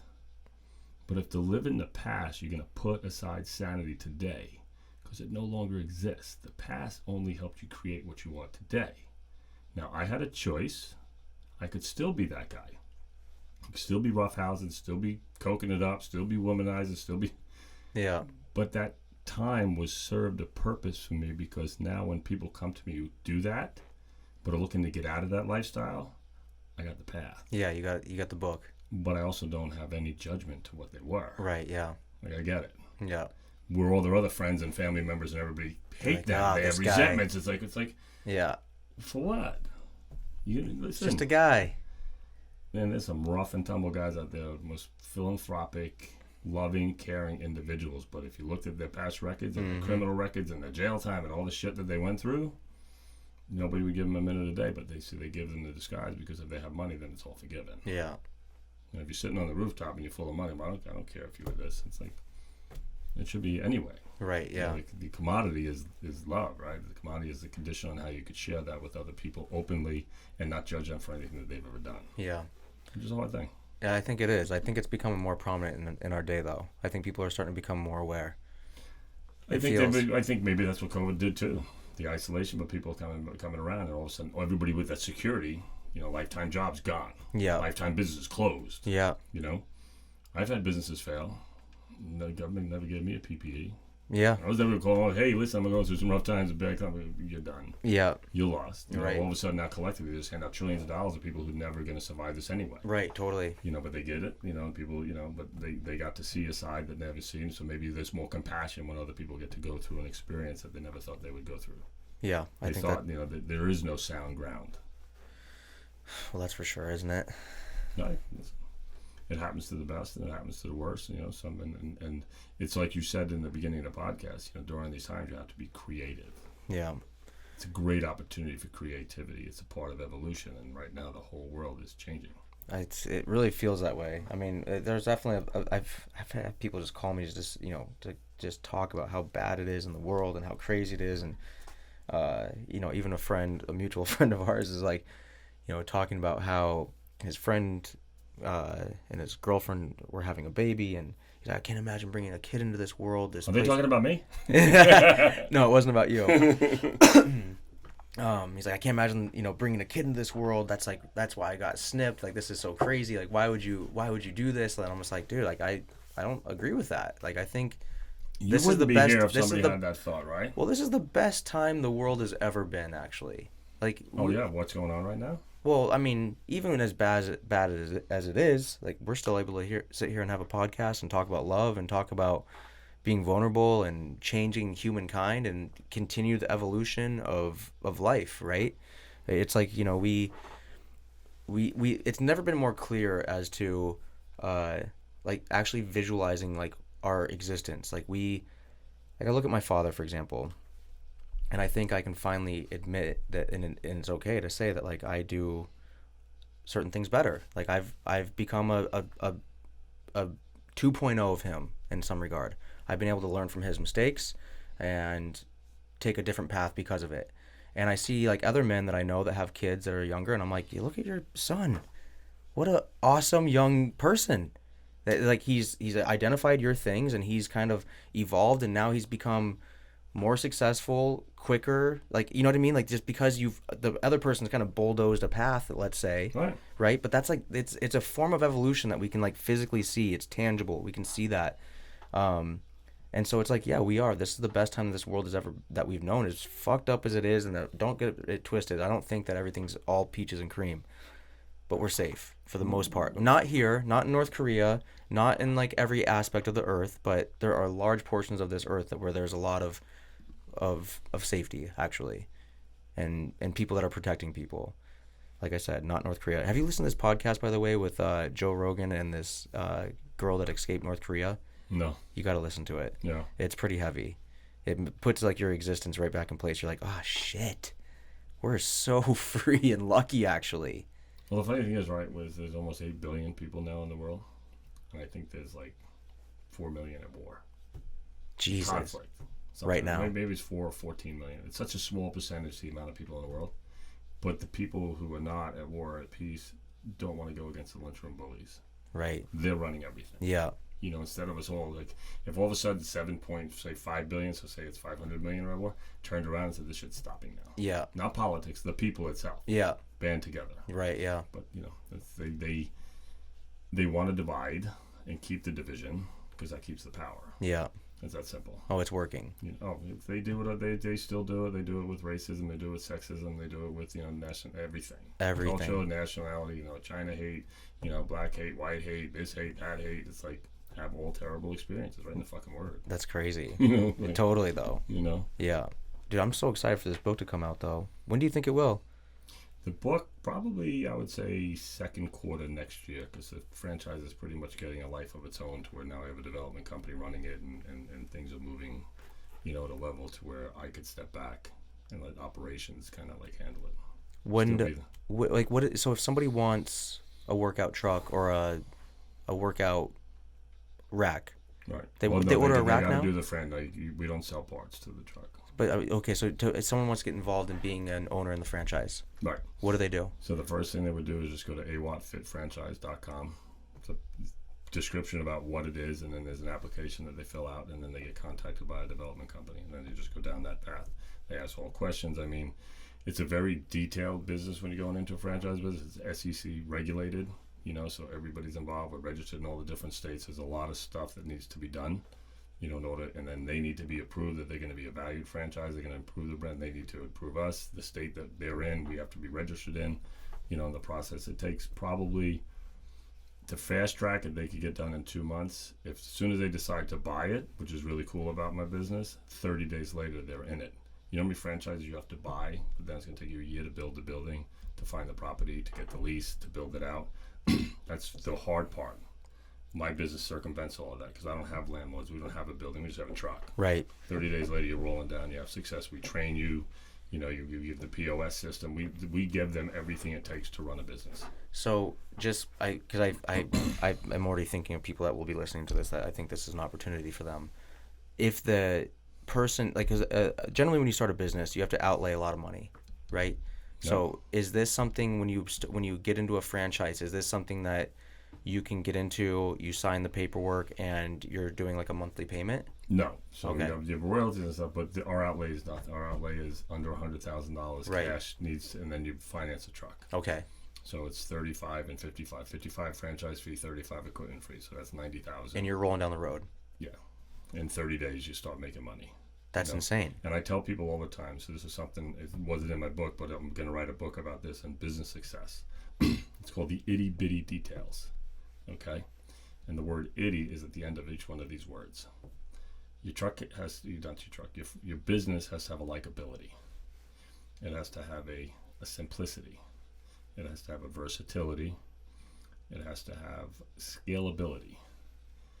And then the fifth one, the fifth would be longevity. And then your sixth one, the final one, is profitability. My business hits all six of those. you'd be good if you get a business that hits 3 or 4 of those. Totally. Nobody's going to get into something if they don't like it. Right. But a lot of businesses aren't scalable unless you have a shit ton of money. Yeah. To own multiple trucks, the price goes down every time you get into a different franchise. Mm-hmm. So like to buy one franchise, it's $55,000. To buy 3, it's on $95,000. We knock the price down. You get 3 units, not 3 trucks. Oh, and you could be. You get 3. You could have 3 locations set up for $95,000. So the more you want to scale it, the more we help it be profitable. So that's crazy though, because you could just roll right into doing it. Right. It's no pun intended, but yeah, you're just rolling down the road. So is this? What states is this approved in?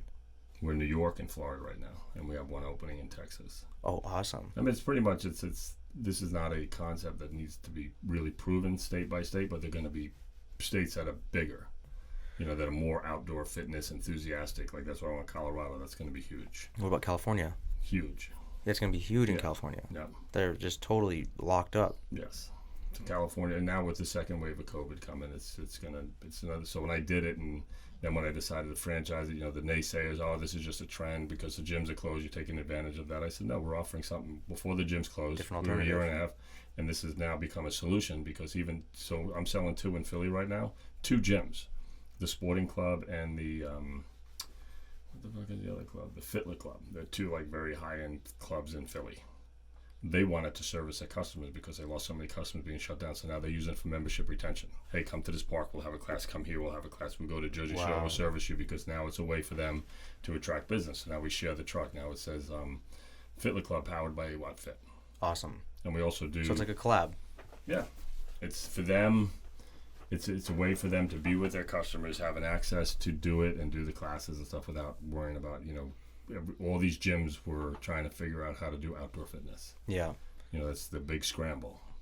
Biggest thing is they still have their landlord rent. So you don't have any of that. So our trucks run at a 78% margin. So you're going to make $300,000, you're netting $220,000. $240,000. That's epic. Yeah.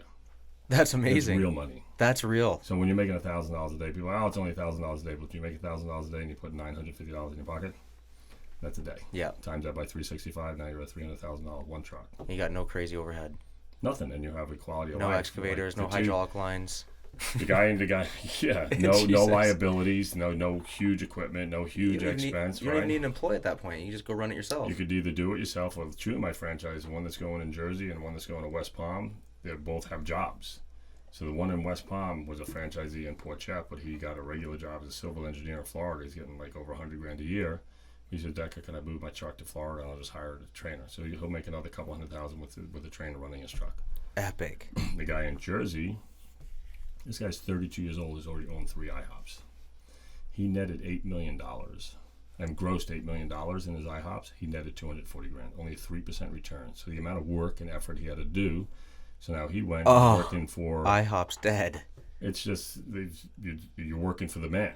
You're not working for your own self. It's for the staff that's and waste and all that crazy. stuff. It's about a high gross, and you make $8 million. To gross $8 million is huge, but to net 240 sucks because that's for him it's a living, but it's a lot of work, a lot of stress, a lot of everything. Jesus. A lot of bad food So he's for 8 mil. now doing onboarding for Bolo, which is like a to-go ordering system. Kind of like like Like a Uber Uber Eats Eats or something? So he's doing that, but he's also getting a franchise, putting it in Florida. He's going to put his in Boca, and have a trainer run his truck, because he'll make another couple $100,000 on the side while he has his $100,000 a year job and he's doing his thing. And that's what a lot of these younger entrepreneurs are doing, because they don't have to be. So we do a passive investment where we'll actually run your franchise for you. You pay us a little bit more royalty, a little bit more money up front. We'll hire the staff. We run it through corporate. And this way they're getting the benefit of being an owner, but not really having hands-on. That's a no-brainer. Pretty much. I might buy one. You should buy 2. Why stop at one? It's like having one potato chip, man. Yeah. It's just, come on. This is all just experience on this life on Earth. Dude, that's a real no-brainer. I mean, because that's one thing I pay a lot of attention to is just margins and what's my outlay? So the passive margin is 50%. Wow, that's crazy. Yeah, so if you get a truck that's doing $400,000, you net $200,000 because you got to pay your trainer. Yeah, right. That's still a lot of money. There's 50% margins, a huge margin in any industry. That's not even like a conversation for most things. Right. I mean, people build a house at 12%, 15%. Right. Well, most things are 12 to 20%. Yeah. Top. unless you're in an internet thing, and that's pretty cool. But there's not a lot of those around you can jump into. Yeah, I know. It's a whole new world, that whole crypto space and NFTs and all of that. That seems. Are you involved in any of that? No, I've been watching it, on the fringe. I think it's awesome. That's like that's like the New Hamptons on real estate. I mean, they blew it up. But, Yeah. Like anything like that blows up, it's the people who got in the beginning that are getting the huge rewards. Now it's just like, what are you going in for a lot of money? It's a lot of crumbs. You're buying, and when you bought it in cheap, if you got in crypto in the beginning, you're one of those lucky guys. Yeah, you became huge. Yeah. I know a guy who built a house out here on his crypto profit. He bought it at 6 cents. Holy and he shit. paid for his whole house cash, and he got out early. But he says, "What? I own that house free From crypto. in Bridgeham from crypto." Wow. Yeah. And he does that. He's a big investor, but that was his whole. That's a success story, though. But if he stayed in, he could probably get about 20 houses. It's crazy how everyone is collabing in that whole ethos of like to boost certain things, and it's so real. That's the power of the social media and power of stuff. I mean, How do we meet those guys though? Like, how do we meet those guys? What's the next thing going to be after crypto? Like, it's like there is like these pushes, Hampton's real estate, this thing, the stock market. You probably heard about crypto before and just didn't pay any attention to it. I remember when it was like a few $100. Right. Well, like I said, my friend got involved when it was 6 cents. That's insane. He paid attention early, got in, bought it, and then you got out. Yeah. That's unreal. I mean, yeah, How much do you need though, right? If you make $10 million, you're set. $10 million is good. You could live off the interest of your money. Yeah. You never touch your principal. And you could live off $500,000 a year. I gotta say that's kind of the number that's in my head for life. No, that's all you need. That's all you need. Some of these people go out for hundreds of millions of dollars, but after a certain amount, it doesn't benefit you or anybody else anymore. It's it. I think at $10 million, I can actively change people's lives around me for the better.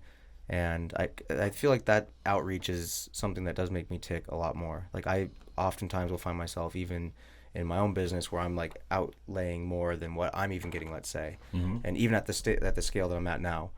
And so I feel like continuing that throughout life is probably the best way. I used to have like these numbers in my head. Like I want to build a company that's, or I want my worth to be like $50 million. I like put these numbers in my head for, I don't even know what the reason is, but then I have dwindled it down to about 10 because I'm like, and I know it sounds crazy to some people at $10 million, but it really goes fast, honestly. $10 million is not that crazy, but I wanted to be able to just live off my money. I want to just be able to like just live, and like if with that existence, I think we'll create more of living in the creative space of life. Because right now, even like having a company and having this, it's like I still, as much as I think I'm in such creation mode, I'm still in a survival mode. As much as I want to be in creation mode and I do a lot of creation, there's still like that instinctual thing. Well, if I don't get a job and I don't keep the thing running, if I constantly am keeping things running and keeping guys going and putting food on the table for them, but I feel like I could do it differently with more. You know what I mean? But be careful when you think about it. You do it differently with more, because then when you get the more, then you think. Well, not more, not know? not more in the sense of the $50 million range. And I know this sounds ridiculous, but why does that sound ridiculous?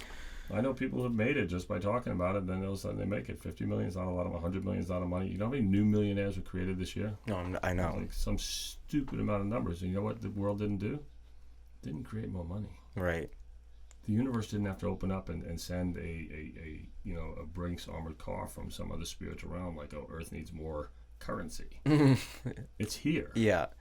In the trillions for everybody to take, but people just don't believe it's there for them. But even with your thing though, it's the same. Like if you're creating a franchise for people, like I'm thinking of the guy in Idaho right now, or let's take somewhere else. Let's take Cincinnati. Okay. The guy in Cincinnati who could start this gym right this second. Like he could literally Google this right now as he's listening to this, and within 30 days from now have his own business and not be working wherever he's working, or her, or whoever. I think that there's a lot of fruit in that. And obviously, same thing for me. Like my thing is, not everyone wants to go shovel dirt and be out in that field and in that environment. But I think that with what I can create in that number, let's say, I think I will be able to, my reach will be larger, and I'll be able to do more for more people and be more, even be more generous.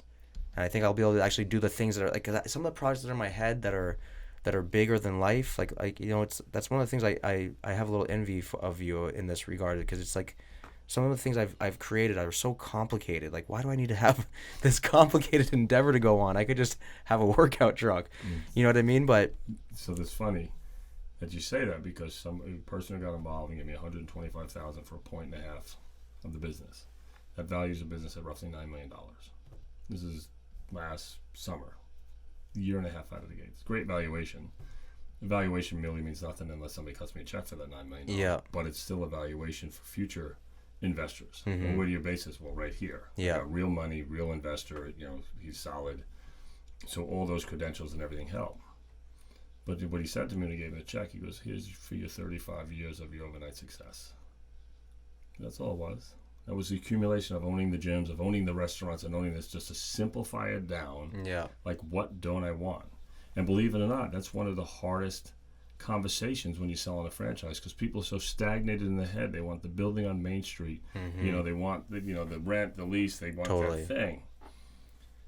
My truck, because we also have a media arm on the truck to where we sell advertising on the trucks. Right now we're interviewing a couple of national brands to put their brands on my truck, and they pay me, kind of like where you see the jitney roll around with their buses wrapped, right? The truck's territory is 75,000 population. 12 million impressions a month is what that truck gets. In its area. In a territory.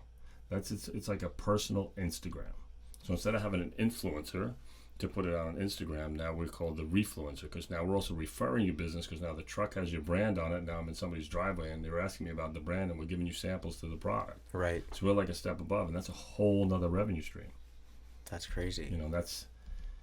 But all of that comes down, from, when I had Main Street, in order to get 12 million people to see my gym. Crazy. It's a lot of marketing, a lot of advertising. Years. Now it's like, now I got a truck. I drive around, between East Hampton, Southampton, Bridgehampton. That's 75,000 people. And then I have 12 million. It's all done, calculated by the advertising marketing gurus. This is what they say and what they see between traffic. They have all these stupid numbers and calculations. Yeah. That's real. That's crazy. It's a real outreach. Yeah. No, I think it is too. Right. It's like it's become like a thing you see in the community now. If you could, because everybody wants their brand to be seen. Yeah. And all these big companies have a lot of branding dollars. Mm-hmm. But to own a gym and be successful, I needed 10,000 members to really start making some serious money. Is that the number? It depends on the gym, but yeah, about 10,000 members. 10,000 basic figures. It's $3 million a year, but your gym's going to cost you several million to run, and so it takes a lot. A truck, you need 50 people, and you're making $400,000 a year. Wow. Yeah. So you have the same market penetration, the same exposure. So that gym that's on Main Street in brick and mortar, I'm in the same territory, same 75,000 people, except everybody's seeing my truck. Out of those 75,000, here's a 10% chance to get those people. 10% of that population is the number, so you get 7,500 members, right? But he's got all the competing gyms too that he's got to work against. Out of that same 75,000 people, I only need 50. Significant difference. That's pretty crazy. Yeah. So we've increased the revenue, decreased the amount of exposure you need, decreased. It's a perfect anomaly, and it all happened by chance. Yeah. I am not a rocket. I did not sit home and let's do this. It's like I did a truck so I could work out. I love working out. I still work out on my truck. I haven't touched a weight since I built the truck. I do my pull-ups every day. I just do my truck. Yeah. That's it. So you just go out there and just run it. I just tell you what to do, and then I'll do 10 of them while you're doing it. Yeah. That's it. And that's everybody's like, well, how often do you work out? I'm like, every day. Yeah. But I only work out, maybe 20, 30 minutes in that time of an 8-hour, 10-hour span, because as I'm showing you to do stuff, all right, I'll do a set. Yeah, get some in. Yeah, that's it. Dude, I think it's genius. I really like the whole franchise aspect of it, and I think it's for the people that are listening, if you're listening to those numbers and it's not inflated. I mean, we live here, and it's not as population dense as you would think it is here. Someone like in California, Phoenix, these other places, they could thrive in this when there's these communities of homes, 4,500 homes and stuff. Yeah. I mean, come on, you go show up at the park, and then the people driving by, and so if you're looking to change your life, you can change your life right this second. And you brought up a valid point. The numbers aren't inflated. The numbers are actually audited, and they're in what's called an FDD, which is a franchise disclosure document. It's a 240-page document required by the federal government in order to register your franchise. And there's an item 19 in there that you can or cannot put in. It's up to the franchisor, myself, which is actually your independent audited financials. To show people, here you go. Yes, these are real numbers. This is what we make, and this is how we make it. Yeah. And it's done by an independent auditing firm that the government approves to do it. So my accountant can't hand it in. It's outside of the company. Yeah, it's not I understand that. Like I said, this is all run by the SEC. Right. I mean, they all look at it. They look at it stringently. You got to register in 18 different states. You got to do all this different filing. So it's franchising it's tangible, but most franchises, they're doing 10, 12% return. They have a lot. It's a job. How long do you think until you're in these other states, California, Phoenix, Ohio? By the end of this year. Yeah. Yeah. Right now we're attacking California, Florida, Texas, Utah, and New York. Those are the 5 states that we really want to penetrate. We don't want to penetrate the whole entire market because you want to leave room for growth, and because you don't want to spread yourself to where I got to go to Utah or I got to go to Cincinnati now. We'll put one there if somebody calls us, but we're really focusing our efforts in those other areas because then you could just put a team manager, run Florida. So even somebody as an investment, let's say, if I wanted to open one of these in Phoenix, I could technically, and the franchise would handle the hiring for a little bit more. Right. So you pay more up front and you pay a little bit extra royalty. We manage it basically for you. We're your general manager. What we would do if you want to be an absentee investor is we have a company called GeoStrategies that goes and they do a population scan for us, and they tell us how many my type clientele, because everybody has a certain, I forget a number, like A1 personality. So they'll be able to say this pocket has a certain amount, this is your chance of success. And then we recommend based on that. So like if you live in your neighborhood, Rich, this is where I want to put it. We're going to tell you how to run in your neighborhood. But if you're an investor, I'm going to say, hey, you know what? Boca's hot. Phoenix hot. These are the areas, and this is why it's hot. So then you as an investor, okay, I have, out of the 75,000 people in that population, 30,000 fit my personality type. Because, all 75,000, because they live in that neighborhood, might not have the financial wherewithal, might not be into working out. So we have that all down to a scientific debriefing to figure out exactly out of the 75,000 what our key client base is. So then at that point, I would just basically purchase the truck, and then you guys would handle it from there? That's it. Purchase the truck, you give us a check, we suit it up, we dress it up, we hire the staff, we bring them out. You don't even have to meet your staff if you don't want to. And then are you doing it, so with the truck, would it be based off of how much it actually produces? So if the truck actually does $600,000, then how is it structured from there? We get a 6% royalty on the truck. Anything the truck grosses, the company gets 6%. And then my payouts, whatever else is. That's it. The royalty, then you have your staff. So if it's a passive crazy. investment, your staff is going to be, I tell you to give 30% to your staff, so it's 36% of your money. And then you have about a 5% operating cost, so you have 41%, so you're running at a 49% margin. So are you guys going to be able to scale? Scalability is huge. I know, but as far as like manufacturing, like getting these things created. Yeah. We could do 3 a day in the plant now. At Liberty Iron could do 3 a day, but then if we get big enough, we go to a robotic plant, they can do 10 racks a day. And then what about brand new vehicles? Do you have access to the 1500s, or is this? I have access to Dodge because of the relationship we have with Ram. My brother runs the dealership, but we could put it on any truck and we could wrap any color, so we don't need a specific color anymore. We just wrap it. Originally we were like, you got to be gray, but now we've been using white trucks and wrapping them because of the inventory decrease across the country and all sorts of automobiles. So, but you guys have the supply of trucks as well for the Dodge, at least the Dodges anyway. The Dodge, Ford, Toyota, just that's the easy part. Okay, got you. Yeah. So you guys just purchase like the base model. And we're doing a lot of the equipment that we use. We're doing all white label equipment now. We're making our own to match it, so we don't have to worry about somebody else running out of the ship. Yeah, right. That makes sense. I am very interested for maybe a next year's investment, quite honestly. If this is going to be another in multiple states, like I think that this could be huge, even bigger in other states. They're estimating 4,000 trucks in the next 24 months. Holy shit. Yeah. You know what I do? What? I get up every day. I train people for 10 hours a day. Yeah. Let them do that. Yeah, let them figure it all out. It's like, that's what you guys do. I'll supply it. I'll give you support. I'll give you videos and stuff that we do. I'll give you all the collateral you need to pump it up. Yeah. And I'll be the guy. I'll represent brand. I'll talk to the franchisees. But I'm going to work every day. Yeah. That's the best move, I think. They just say, because you got to stay focused. Yeah. On the now. And when you keep building you could get lost in grandiosity all the time. You cannot spend success before success arrives. Yeah, for sure. So many entrepreneurs make that mistake. Yeah. You just think it's coming. I made that mistake. I know. You know why I know so many entrepreneurs make that mistake? I've made that mistake. Yeah, yeah. I've looked at projections on paper. I was taught one thing a long time ago. One of my first gym chains had this huge projection. We're making tons of money. And then one of the rich guys looking at it goes, well, what are you going to do here? I said, that's no big deal. It's just, he goes, no. He goes, you're out of cash flow. He goes, you're never going to get to the end unless you figure out what you can do those 3 months when you're broke. Yeah. You got to manage cash flow. You don't manage your profit. Profit comes. You got to manage your cash flow to make sure you can secure your profit. Right, yeah. And like this, I could look at, 4,000 trucks it's hundreds of millions of dollars. That's a private equity buy. That's an easy thing, but you don't look at that. Yeah. You look at what could add value to make that 4,000 happen. You build value every day. So your item 19 and every franchisee that reps your truck, I got to make sure your numbers are strong, because if your numbers aren't, because if I share my item 19, I have to share yours. Right. So there's a lot of franchises who don't put in the finances because they might sell 150, locations. 80 of them might suck. So they don't put the item 19 in. They don't share their financials, and they can't discuss them. So now they're just making you got to do. Why would they not do that? Just even be able to analyze the data to make it better. Because when you disclose it, it has to be audited, and if that'll hurt their valuation in their business. But if they don't, their valuations. Well, I sold 140. There's 140 stores operating, nationwide. So unless you're going to do your homework, then by putting it in, that means I'm opening myself up to everybody I sell has to put in. So that means we're behind you in your success, because you could actually hurt my financial success. 100%. So that's another reason why we do it. We're kind of like another reason to be vulnerable up front. Yeah, just tell them what you're gonna do, baby. Listen, if you believe in your product, listen, I know guys who've sold the franchises. I know they have 140, 150, and one guy I was talking to tonight, a guy I was talking to their rep, they sold 120, like really fancy barbershops locations. Only 20 opened. Damn. They sold them during COVID. That means out of those 100 people, some are still going to open, but they couldn't do the brick and mortar, couldn't put it together, and because of the COVID restrictions. But they got paid for all those stores.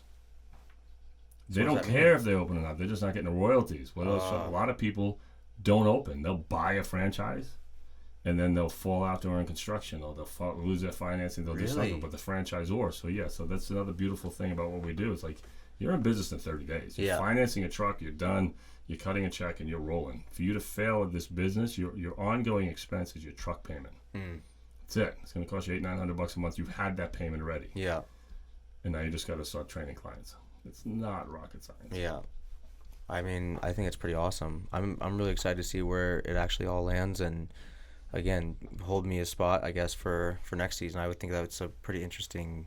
Well, even as an investment. I told somebody the other day, you got Bezos going to the moon or going into space. He's on the launching pad. Ben already up there. You got Branson doing the same thing. And I said, then you got AWATfit. I said, we're going to orbit too. We're just going to keep our spacecraft on the ground. Yeah, that's what we need to get. We're on the launching pad, and we're just here. I don't need to be flying into space. If I'm going to go anywhere, I'm going into the ocean. Yeah. I'm going to go what covers 75% of this world. That 75% has not been explored yet. Who gives a shit what's up in the stars? Let's go right here, right on the surface where we all come from. I mean, that's my opinion. Yeah, I mean, I'm fascinated by both personally. I think the ocean is something I would love to get diving certified at some point too. I just think it's such a it's unspoken about thing. Yeah, the ocean. And that's where life comes from. Yeah, we're 75% water. The Earth is 75% water, and go figure, 75% of the ocean has been unexplored. Mm-hmm.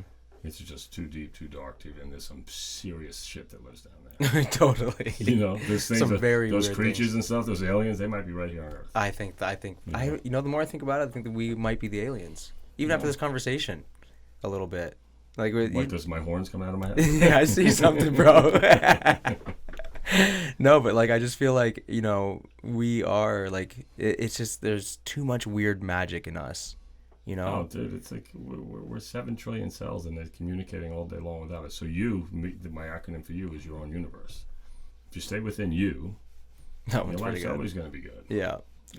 But it's funny, when you were saying, how all of our, cells collected. It's in my mind, I depict computer imagery of just a bunch of, just digital pieces going together and pixelating into this being, and that is essentially what we've become. What we get to see of each other every day is 1%. Yeah. You look in the mirror, you see 1% of Brent, I see 1% of Rich. We look at each other, we look at our partners, everybody. Yeah. We don't see 99% of our existence. Yeah. But we value that 1% so much. Mm-hmm.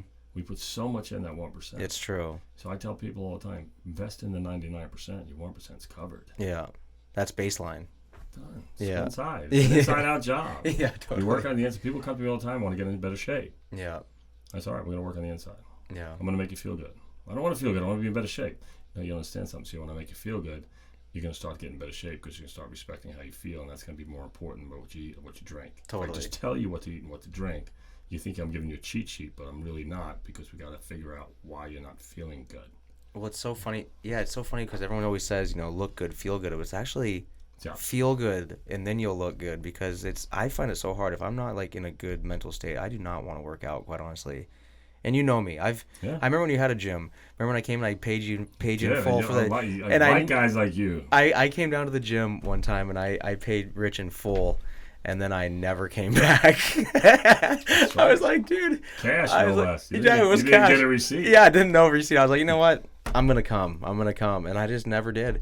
I have all the excuses for that. That is 70% of the gym Yeah, population I'm sure. doesn't go more than 30 days a year. Yeah, That's why gyms can sell 10,000 memberships, because they're really only servicing 3,000. that's crazy. If all the gym members showed up, there wouldn't be a big enough building. That's why Yeah. Planet Fitness could do their, $30 or $40 a month thing. Everybody's laughing. How can you do a gym like that? Because there's millions of people doing it. Yeah, Because out of guilt, they're going to keep that $40 on their credit card. totally. And this guy's making $40 million a month. Yeah, And his expenses are nil because nobody's showing up to his buildings. mm-hmm. And it's fixed. It's just a fixed combination of formula, and that's how they do so well with it. Well, that's why there's so many of them. The LA Fitnesses and this and that. Listen, anywhere, anytime.